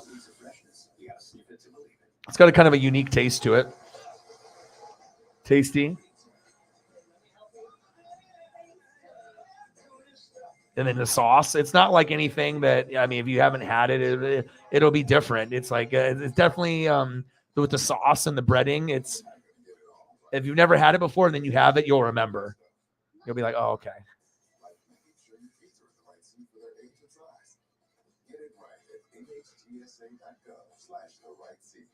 On Sunday, February 5th, the NFL's best assembled in Las Vegas. It's the AFC versus the NFC in flag football. And skills challenge. Coached by Peyton and Eli Manning. Plus a live musical performance and more with the biggest stars in the game. And the portions look like fucking really good too. Like sometimes when you look at stuff, like portion wise, but they don't really discriminate on the sauces. Got lots of sauce. I mean, that's a meal right there. That looks amazing. Couple rices, I think a mac, good protein, maybe like rib stuff, and then you got the chicken katsu. You got the sauce.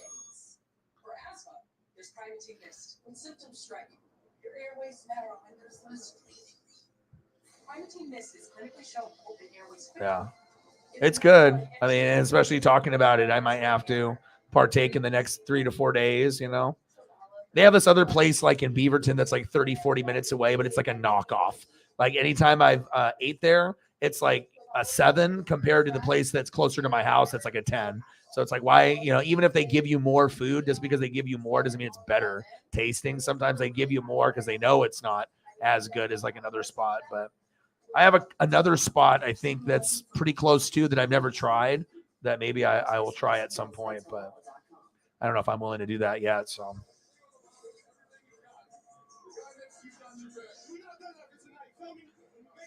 I said to my buddy Blazers Boo with 2 laughing emojis. He said, seriously, LOL Nuggets are ridiculous. 14 in a row at home. Well, that's what happens.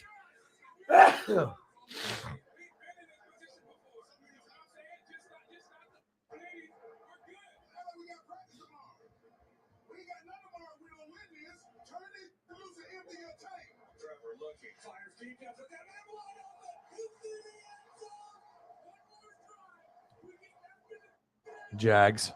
What a game.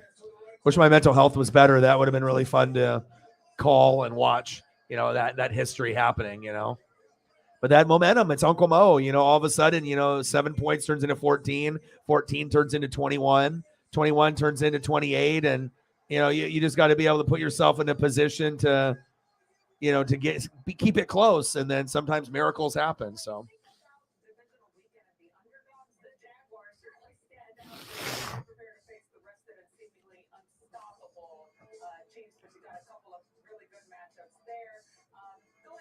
I've missed some of these photos we haven't seen in a long time.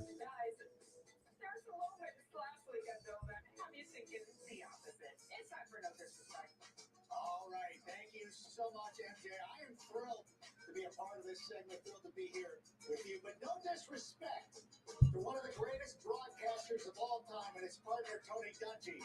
But what exactly was this? Let's take a listen. Jacksonville can set their sights likely on Kansas City. Here we go.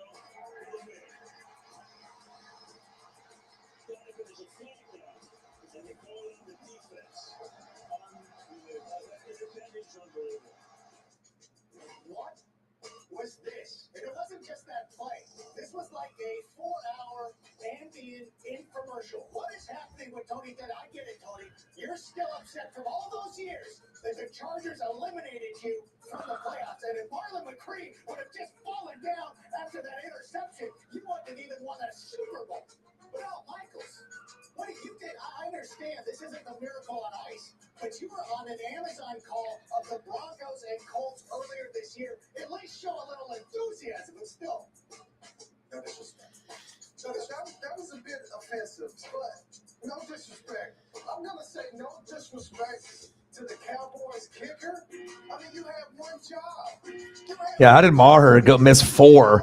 I mean, I've seen guys miss 1 or 2, but that's crazy to miss 4.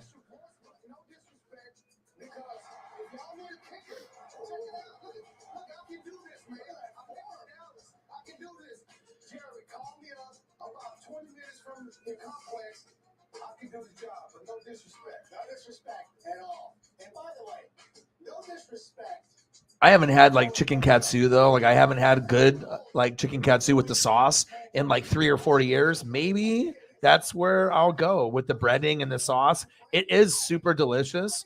And like I said, the sauce has got kind of a tang to it. It's not like, it doesn't taste like anything else I've ever had before. It's a very unique sauce with it, but it's tasty and it's good. And maybe that's where I'll go. I found a good photo here. But you got it's like panko breading, and then it's got like a very distinctive taste to it, crispy, a little savory in the inside, and you get the sauce and savory sauce. Man, I think I sold myself already. I think this is this is what's happening in the next 3 or 4 days, maybe as early as tomorrow, but no guarantees. We'll have to play it by ear. Sometimes I just have to feel like what I'm doing. Like I already did like Chinese food today. I did like orange chicken, and then I did egg flour soup. And egg flour soup is like a childhood thing. You can do like the tofu, but the egg flour to me tastes the best. And when it's hot, there's nothing better like to the soul.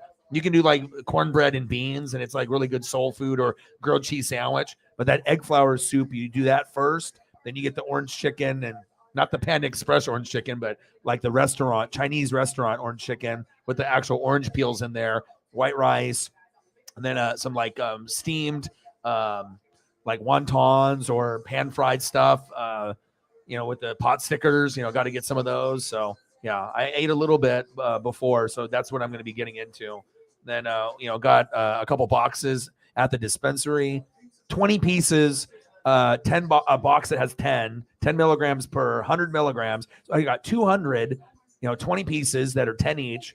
And I got 1 gram pre-roll GG, the Mackay brand, right? And then all of that, those 4 items, right? 20 pieces plus the 2 1 gram pre-roll, less than $40. It's insane, like what you can get here in Oregon, like the high quality stuff. Like you can get a pre-roll that normally would cost $10, or something like much higher, and you get it for like $4 here.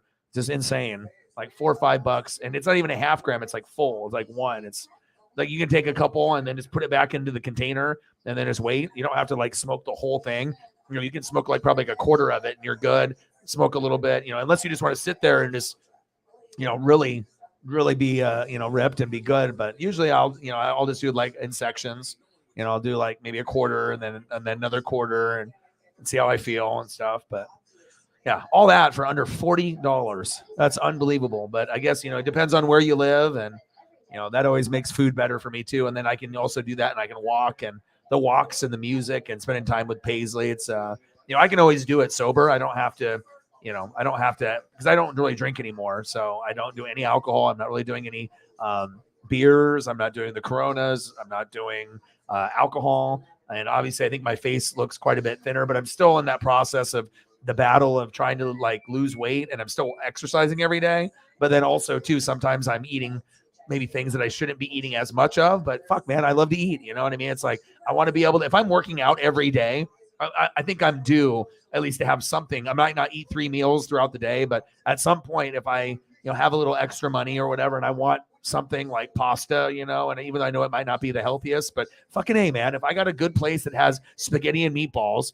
and I want 3 meatballs or 4, and I'm going to, pay like $20 some for this meal with some bread or whatever. Normally, maybe I wouldn't do that. But when you're having that craving and you don't want to drive all the way there, fucking A, man, sometimes that shit, even though it's extra with the gas and the tip and all the other bullshit, it feels good sometimes, like, to not have to go anywhere, but you just have to not use it all the time, which is the problem. Because that's where when we had COVID, Jesus, I mean, I'm not even lying. There would be times I would go to the grocery store. I would be the only one in the house that would go.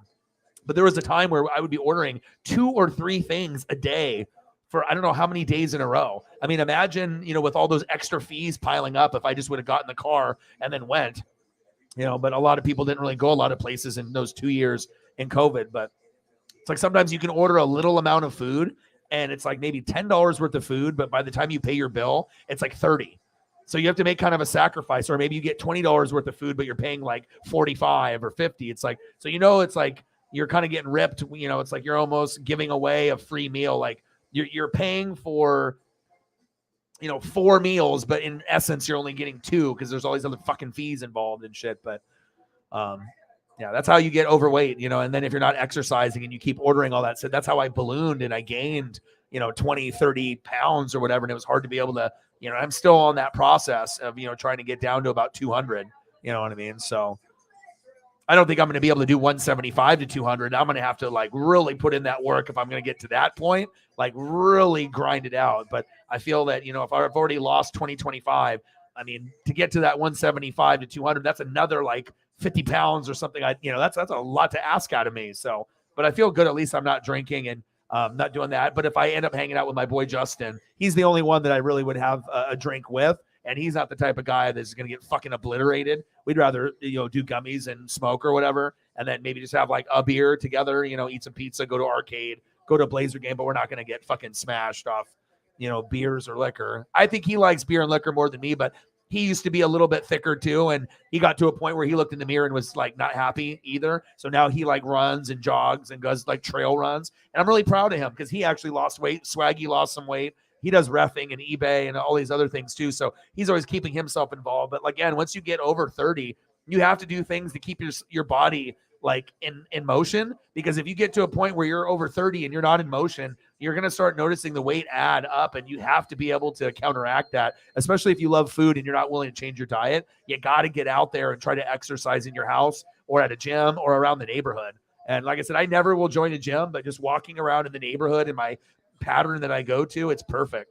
It's like 45 to an hour each time. I had a short walk that I used to do with Paisley for 30 minutes, but I figured, we need to get more exercise in. So now it's about an hour each time. And usually it's about once a day. But if I feel froggy or I feel good, maybe I'll do it once in the morning and once at night if the weather is okay. So, and again, that sometimes after you've been grinding for 3 or 4 hours, that's not maybe the first thing that people think. Like, Jesus Christ, this guy's just grinding for 3-4 hours and he's just going to go for an hour walk. I mean, most people would be like, fuck that. They're just going to get fucked up or go, go party or do whatever. But sometimes it's hard to, keep yourself disciplined, especially when there's so many temptations and things to be able to do. But I think with me also with like depression and anxiety, I just need to be able to smoke more or eat more gummies, because like the more that I can keep myself level headed, if I'm not going to be hanging out with the party scene people and getting involved with that stuff, if it's only just no beer, no booze, none of that stuff, I'm just, I can just do dispensary stuff,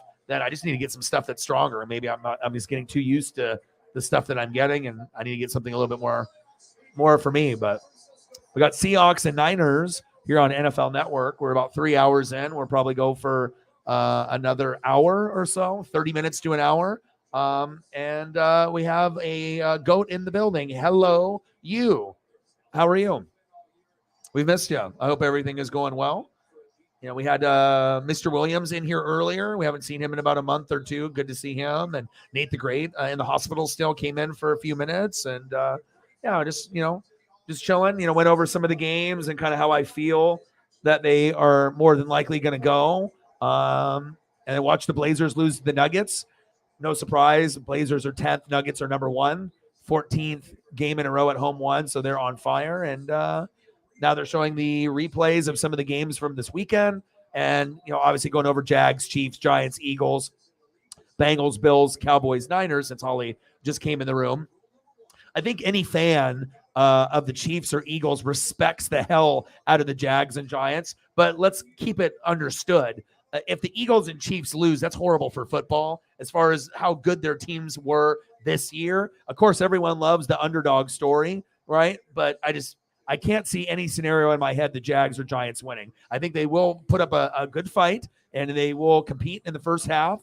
But if it ends up being close in the first half, they're going to blow it out of the water in the second half. Chiefs and Eagles are very good at adjustments. And, of course, at home, the fans are going to be a big reason why the Jags and Giants don't win. The Eagles fans are drunk. The Chiefs fans are passionate. They're loud. It's almost impossible to win at a place like that. And if you are, you have to be almost on their level. And the Jags and Giants are good, but the Chiefs and Eagles are great. That's my opinion. But the real story is that the Chiefs and Eagles should both win by 10 points or more.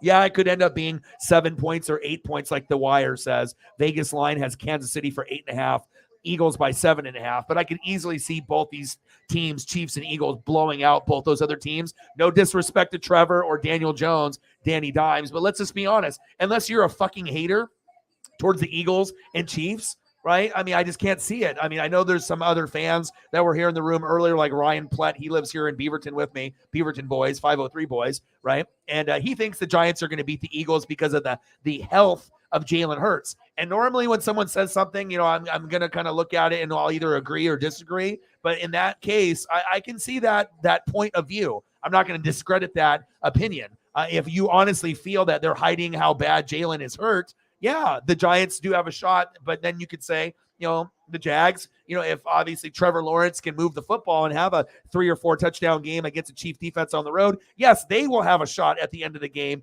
to maybe kick a field goal or keep it close. But I just can't really see that scenario happening in Kansas City and Philadelphia. I see more of a blowout rather than a 3 or 4 point game. Then fast forward to Sunday, and I'm going to try to do all 4 games. My mental health is good now. It was bad for about 5 days. I did the game with the Buccaneers. It predicted we get our asses kicked. We did. I'm not mad about it. Didn't give me any extra depression or anxiety. But the real games are the Bengals and Bills and the Cowboys and Niners. And like I've said, I've told you guys about how good the Niners were. Everyone was on the Cowboys and the Eagles, but I don't think anyone really saw the potential of the Niners as much as I did, even early in like October, November.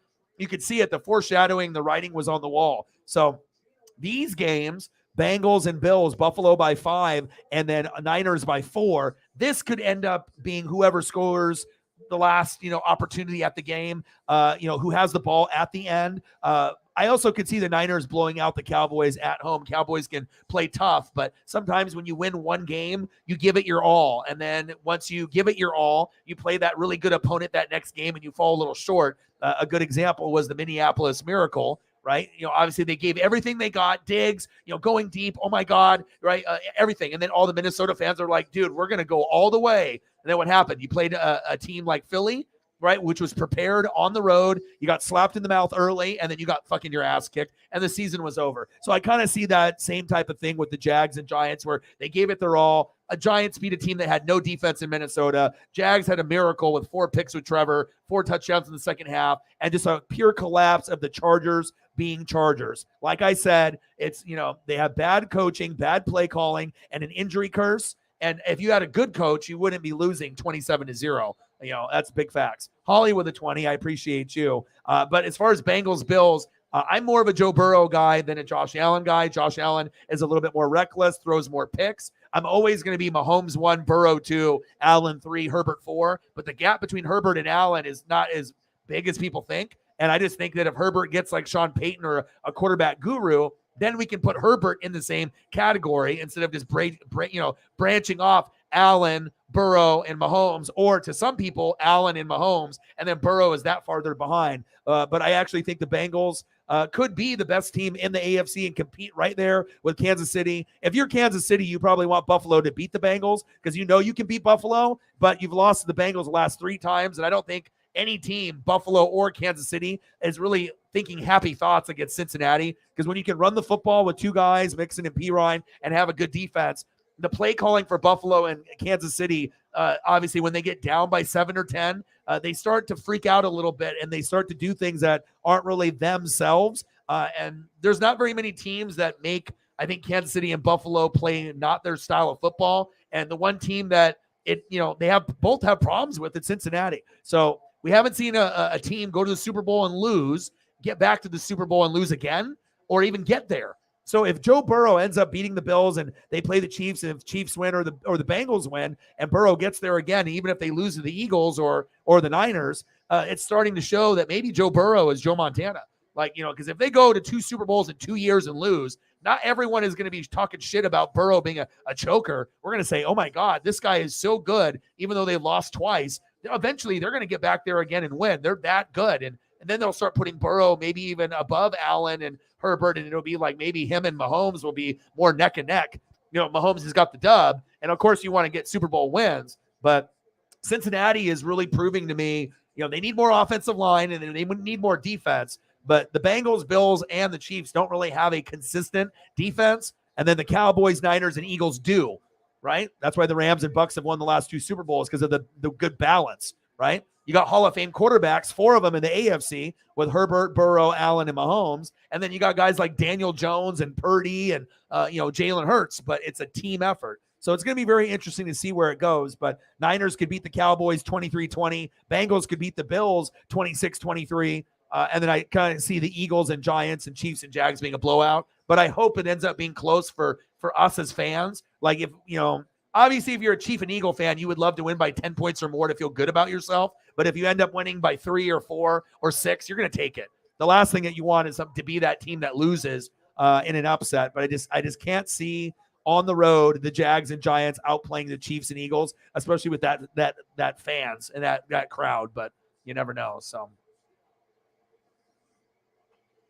I think he's struggling still. I mean, he's still going through the tests and everything, and I imagine he's not doing too well, but he still tries to come in here with a positive attitude. And I tried to show him some Denver Bronco photos of Peyton Manning or John Elway to cheer him up, and he usually stays just for a little bit. And I just try to cheer him up or anybody up that comes in here. So $20 dono. Minor surgery last Thursday. How did it go?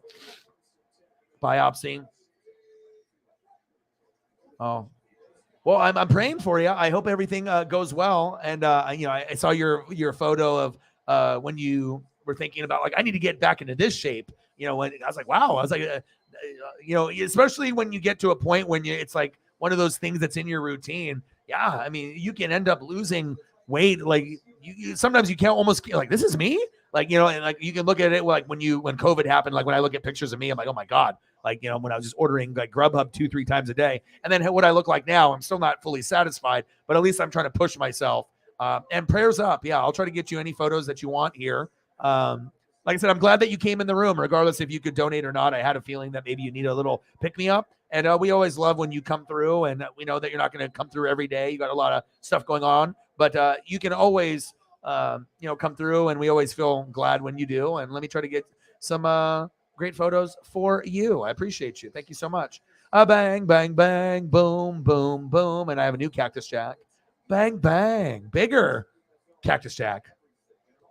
The other one got replaced. We got a better one now. Bang, bang. $20 holla. Thank you. We were right on the cusp of the goal, and then you got us over, so that's awesome. Thank you so much. We appreciate you.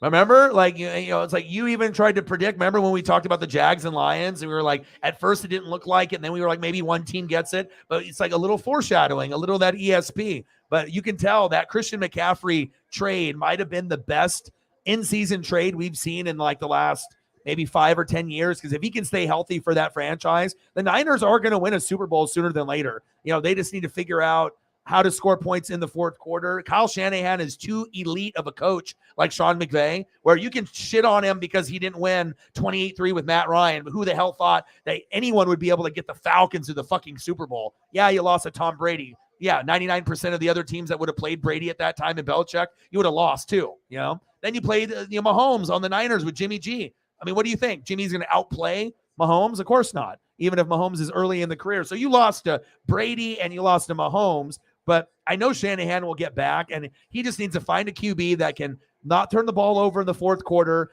and make plays. And they have, like, it's crazy to think that the team's biggest weakness is quarterback, right? That's what people think because it just says the names, Trey Lance or Jimmy G or Purdy. But if you actually look at the stat line, it isn't their weakest thing. Like, it ends up turning into one of their assets, which you would never even believe that Mr. Irrelevant could throw for 3 or 4 touchdown passes. But with Kyle Shanahan and the supporting cast, the Niners can beat anybody. Like, they've shown they can get to NFC championship games even when they didn't look like they could. They can get to Super Bowls. They haven't been able to figure out how to win a Super Bowl because the AFC team has more offense and their defense doesn't play elite in the Super Bowl. They play elite every game besides the Super Bowl. And I always thought, if I wasn't a Tampa Bay Buccaneer fan, if Dion would have came back to the Niners in 95 and went Niners in 94, won the Super Bowl with Steve Young and stayed, I probably would be a Niner fan today. But I didn't see enough defensive guys there. And then in 95, Brooks and Sapp were drafted,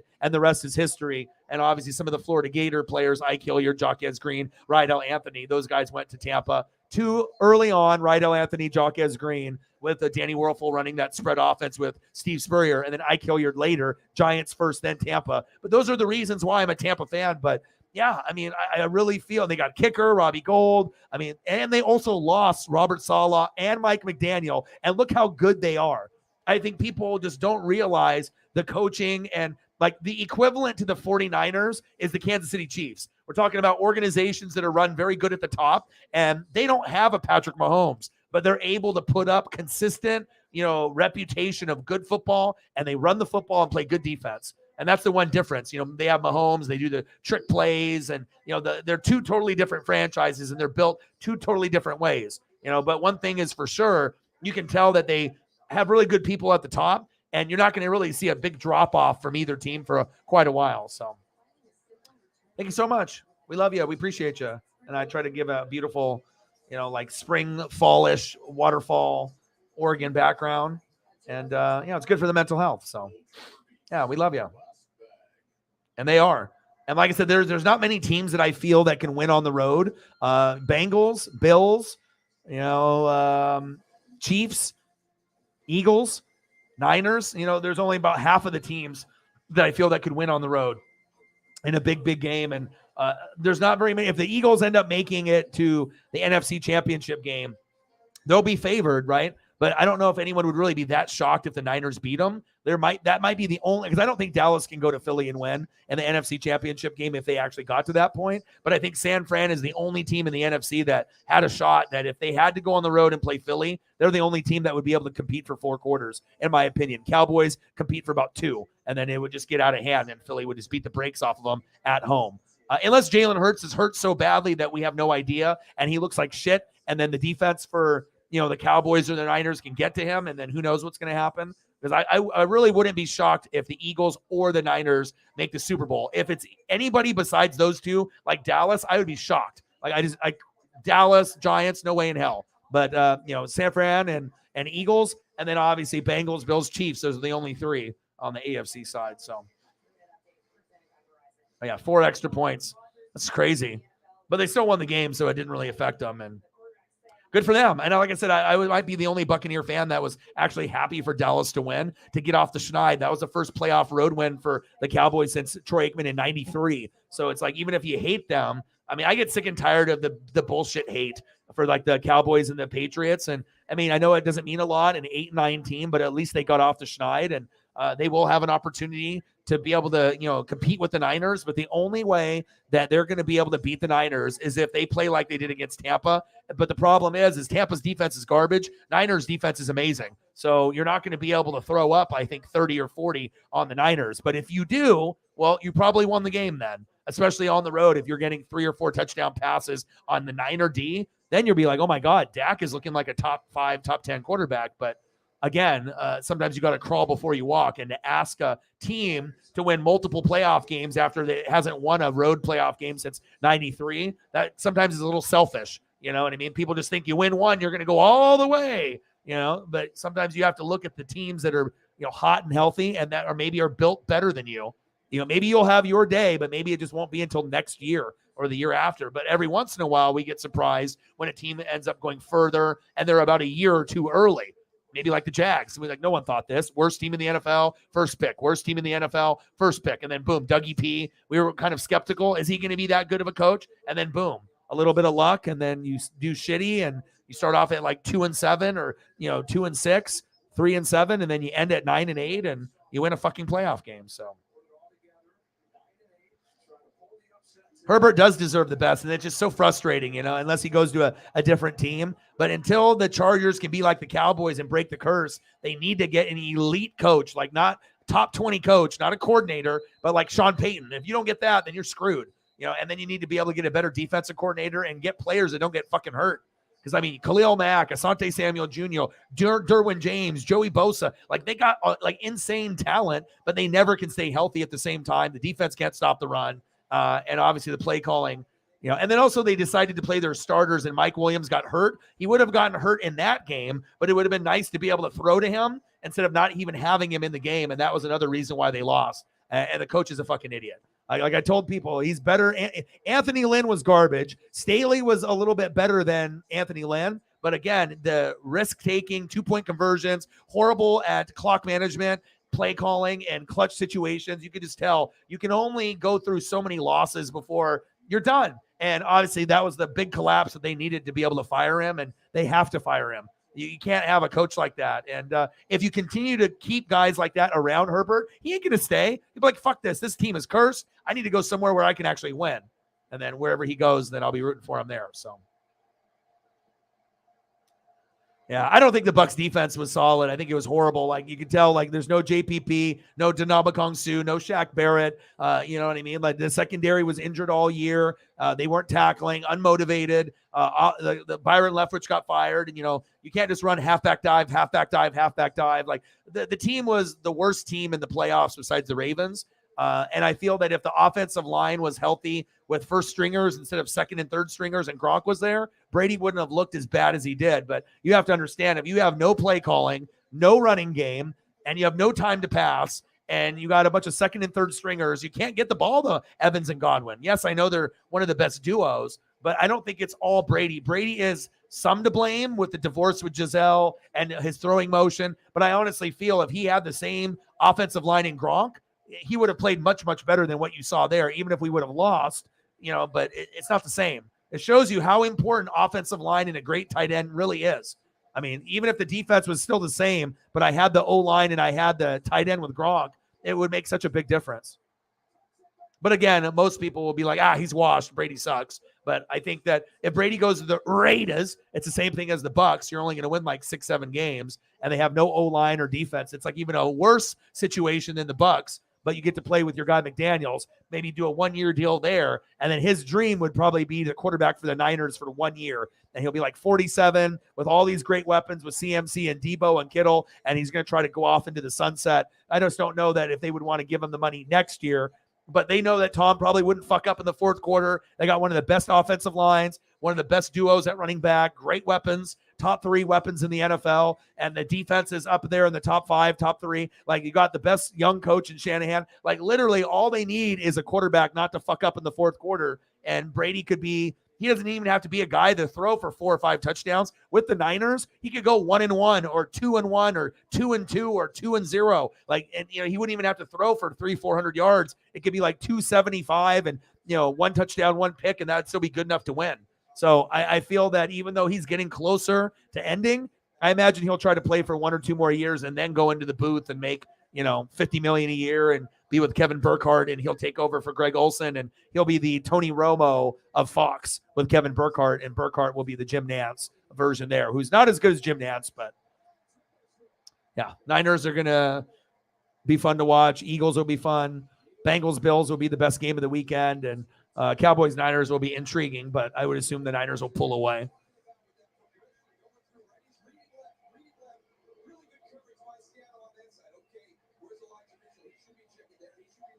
Oh, nice.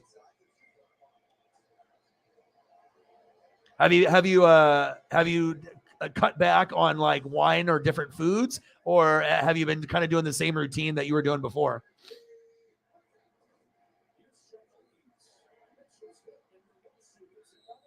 Oh yeah, I remember that game early on. And like I said, the Niners are one of those teams that are really hard to be able to beat because they love to run the football, and they're going to run. It's like, okay, yeah, I know you got Debo and Kittle and you got all these other guys, but you just know Wilson or Elijah Mitchell or now run CMC. It doesn't matter who the running backs are. It's like Kyle Shanahan is such a brilliant coach, even more than McVay. He can literally put anybody at running back or quarterback, and they're successful. Have you noticed that? He's the only coach in the NFL that can put anybody at running back or quarterback, and he can get results. Name one other coach that can do that can have a third-string running back, a third-string quarterback, that can play like a first-round quarterback. A guy like Purdy being Mr. Irrelevant, round 7, pick 1 billion, throwing for 4 tutties in a game. Like, how is that fucking possible? But it's scheme, players, play calling, knowing, what talent you have around you, amazing O-line, amazing defense. I mean, they don't have really any weaknesses. And then you got the best play calling coach, in my opinion, besides, Bieniemy and Reed and a few others. McVay usually is pretty good with his play calling, but his team sucks this year. So, I mean, there's not very many coaches, and that's why I know, like with my predictions, I already knew McVay and Shanahan are going to cement their legacy. And like I said, Shanahan is kind of better because he's already gone with, 2 different teams already. He hasn't won yet, but he's not done. I mean, like I said, the Niners are like the Chiefs. It wouldn't surprise me in the next 10 years, 12 years, that if we see the Chiefs or the Niners raise a Lombardi once, and who knows, maybe more than once. NFC is very competitive, and it's always going to come down to Bills, Bengals, Chiefs, and if Herbert's still in the division or not. But yeah, it's going to be fun. I thought that a lot of you guys would like the background. Like I said, I looked through like 40 photos, and I was like, wow. I was like, this one really suits me. I try to find stuff that suits my soul and something that would represent me. When I see something, and I'll show you the actual, I'll disappear so you can actually see what it looks like behind me. Look at this. Oh my gosh. How beautiful is that? You got the water right there with the rocks. You can sit there, people can post up. Some people, drink their wine or their beer. Some people depending if you go further down, you can fish, things like that. It's just places here in the Northwest are pretty fucking beautiful, man. Got to get outside. Poof, there I am.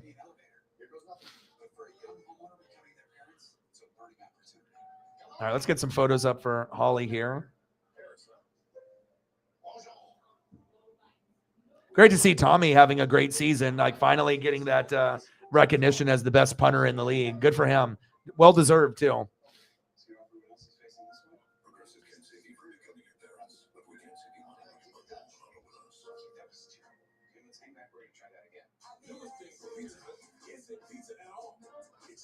All right, let's try to get some photos here. Anything specific that you want to see, Holly?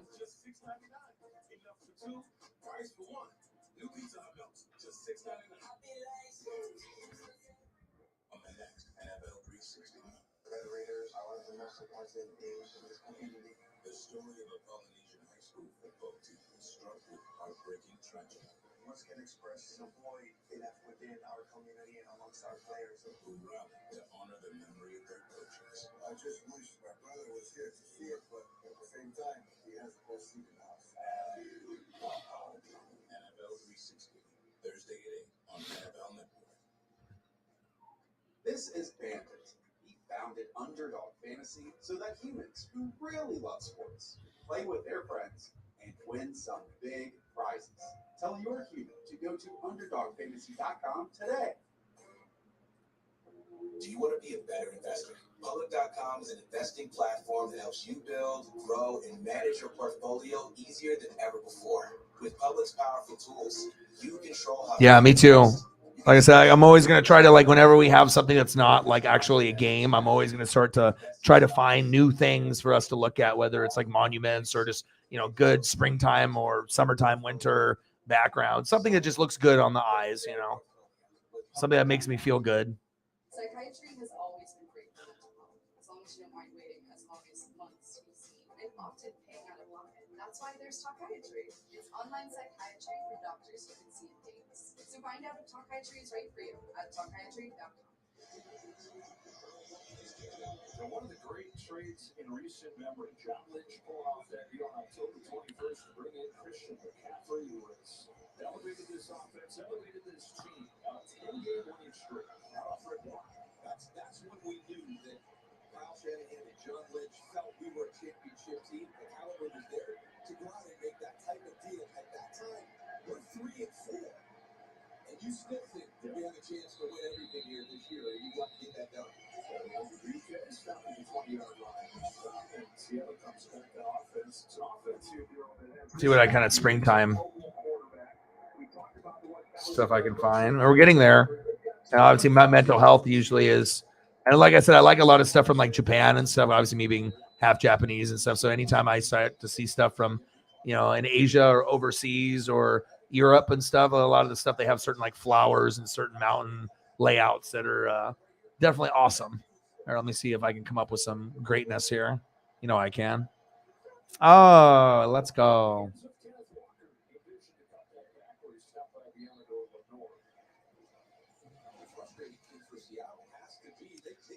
So let's try to find things that make you feel a certain way, a vibe. It's all about the HD 4K. It's all about being Mr. Photo. That's me. Shep in the building. What to do? Yeah, fuck, man. Rough 5 days, but did the game. Didn't let it affect me. Buccaneers are garbage. Didn't want to make the playoffs anyways. Awesome that the Cowboys are able to capitalize off Bucs being shitty. And, you know, now we actually have a little bit more of a matchup that we're looking forward to, some past history with the Cowboys and the Niners from the 80s and 90s. That's perfect. Bengals, Bills, awesome. Eagles, Giants, you know, NFC East rivalry. And then you get the Chiefs and the Jags. I mean, you couldn't have written it up any better than that, honestly. I mean, I know sometimes people thought, you know, maybe Vikings or maybe the Chargers, but obviously if you don't have defense, you get exposed eventually, and they did. How are you doing, Shep? Yeah, I'm just trying to throw up a few different types of photos for good vibes and whatnot. And oh wow, this one's really nice. Sometimes it makes me like think of like if I ever can get like to the point where I have more money where I can visit or, you know, stay in a place like this, see things like this. Obviously visuals are everything for me. I imagine like having like some log cabin and you just wake up to see that. A little cup of coffee. Obviously if you're closer to water, that would be great too, but beautiful view. I know I saw the Jay Briscoe thing, the ROH wrestler that died. What happened to him? Do we know what happened?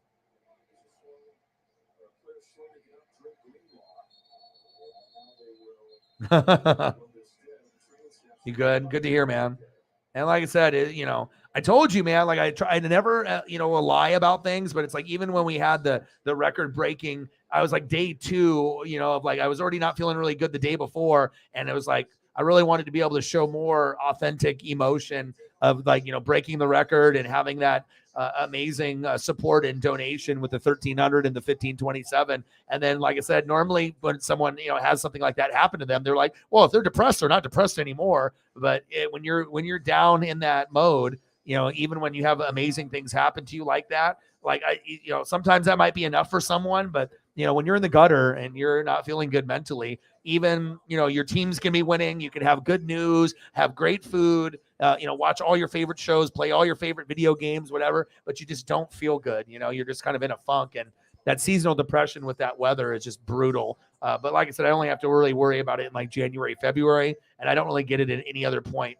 But once I go through it, if I recognize it and I'm able to fight back, and the more that I'm able to stream, the better I get, the more I stay away. But also I sometimes need time where I just don't even look at sports. Like I have to like stay away. Like I'm still reading and doing that, but I have to sometimes disconnect from my phone and just like watch TV and movies and just try to spend time with Paisley, because I don't get better when I keep up with my regular routine as far as the reading and the film. Sometimes I need to be able to go towards like educational stuff, or like I was watching a cool thing with Sir David Attenborough, and they were doing pumas, and they were, because they do the planet Earth and stuff, and it was pretty cool. So I always will find a way to go through different vibes, on how I'm feeling. But thank God I feel good, because, man, I was not feeling good for about 4 or 5 days.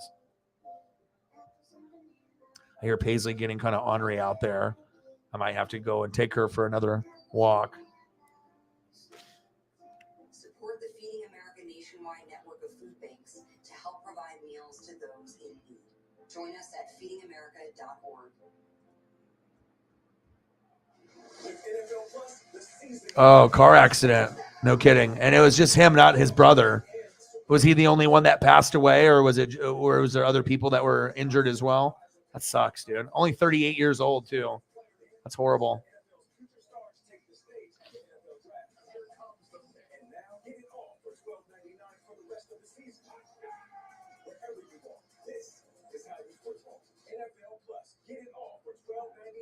Sign up today. Geno Smith is getting a chance to start in the playoffs for the first time today. Yeah, Paisley getting antsy. She's going to attack all the other people in the house, but she won't do it with me, though.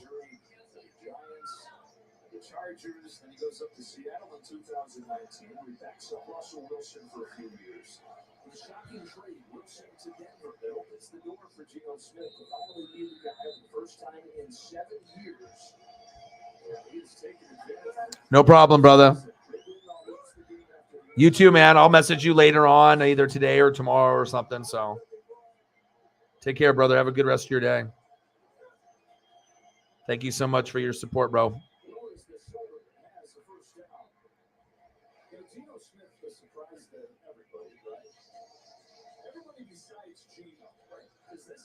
Yeah, I think, like I said, normally, plus I think I'm going to have to go to the store and grab a few items. So I probably should go do that before it gets too late, especially if I'm going to walk and whatnot. I don't want to ignore that too. Plus, if you have people in there, you know what I mean? You're not going to be able to do this and then be able to function with a responsibility of trying to take care of Paisley Pup. So I don't do that. So I'll be able to maybe go for a walk and do that. Salvador in the building, what to do? Shep, Holly, everyone else. So I appreciate you guys. Like I said, I would love to stay for another, 30 minutes or an hour and 30 minutes, but I think this is probably a good cutoff time. And then, I'll be back tomorrow, and then we'll, do a little AEW and kind of go over some more NFL stuff and hang out. And again, like I said, I think this is a good time. I could definitely stay a little bit longer, but based off the timeline, it's 9:33. I got to go to Safeway. I got to probably take her for a walk and do some other things as well. So I love you guys, and I appreciate you guys very much. Thank you so much for coming through and donating, saying hello. Is there anything I can give you, like photo wise here right at the end? Anything last request? Anything you want to see, Holly, since you were the last one to donate here on the channel? Anything else that you want to see before you go? Before we call it a day? If you're good, we're good. If there's something else you want to see. Okay. No worries. And yeah, love you too. And like I said, I'll get you some more photos next time. If you come in a little bit earlier, we'll get you some more Tommy and more penguins and corgis and other things of that nature. I can at least throw up a corgi photo. I mean, I got to throw up at least something up here, at least one animal related thing, something that's amazing. Can't do just not have any dogs in the stream it whatsoever. I mean, that's criminal. Like, especially as much as I love Paisley Pup. So as she's barking there. Oh, there we go. That's what I'm talking about.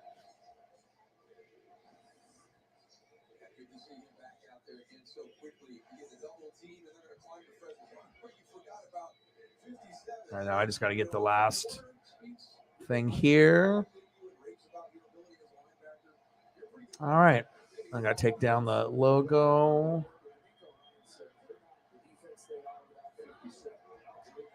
All right, no problem. I appreciate you guys very, very much. And again, I'll be back, again tomorrow. We'll grind it out. And I love you guys and I appreciate you guys very, very much. Thank you to everyone that donated, commented, shared the channel on Twitter, and everyone that's supported. It's good for my mental health, and I know it is for you guys too. And we'll keep grinding it out. And like I said, I had about 4 or 5 days stretch where I wasn't feeling too good, but now I'm on like day 2, day 3 of feeling really good again. So I don't think I'll have another episode for a while, which is good. And I'll see you guys tomorrow. So have a good rest of your night. And we're going to get into Wednesday. And I got one question for you. Who talk sports like us? Your boy Ryan, Northwest Sports Fanatics. And I'm out. Gang.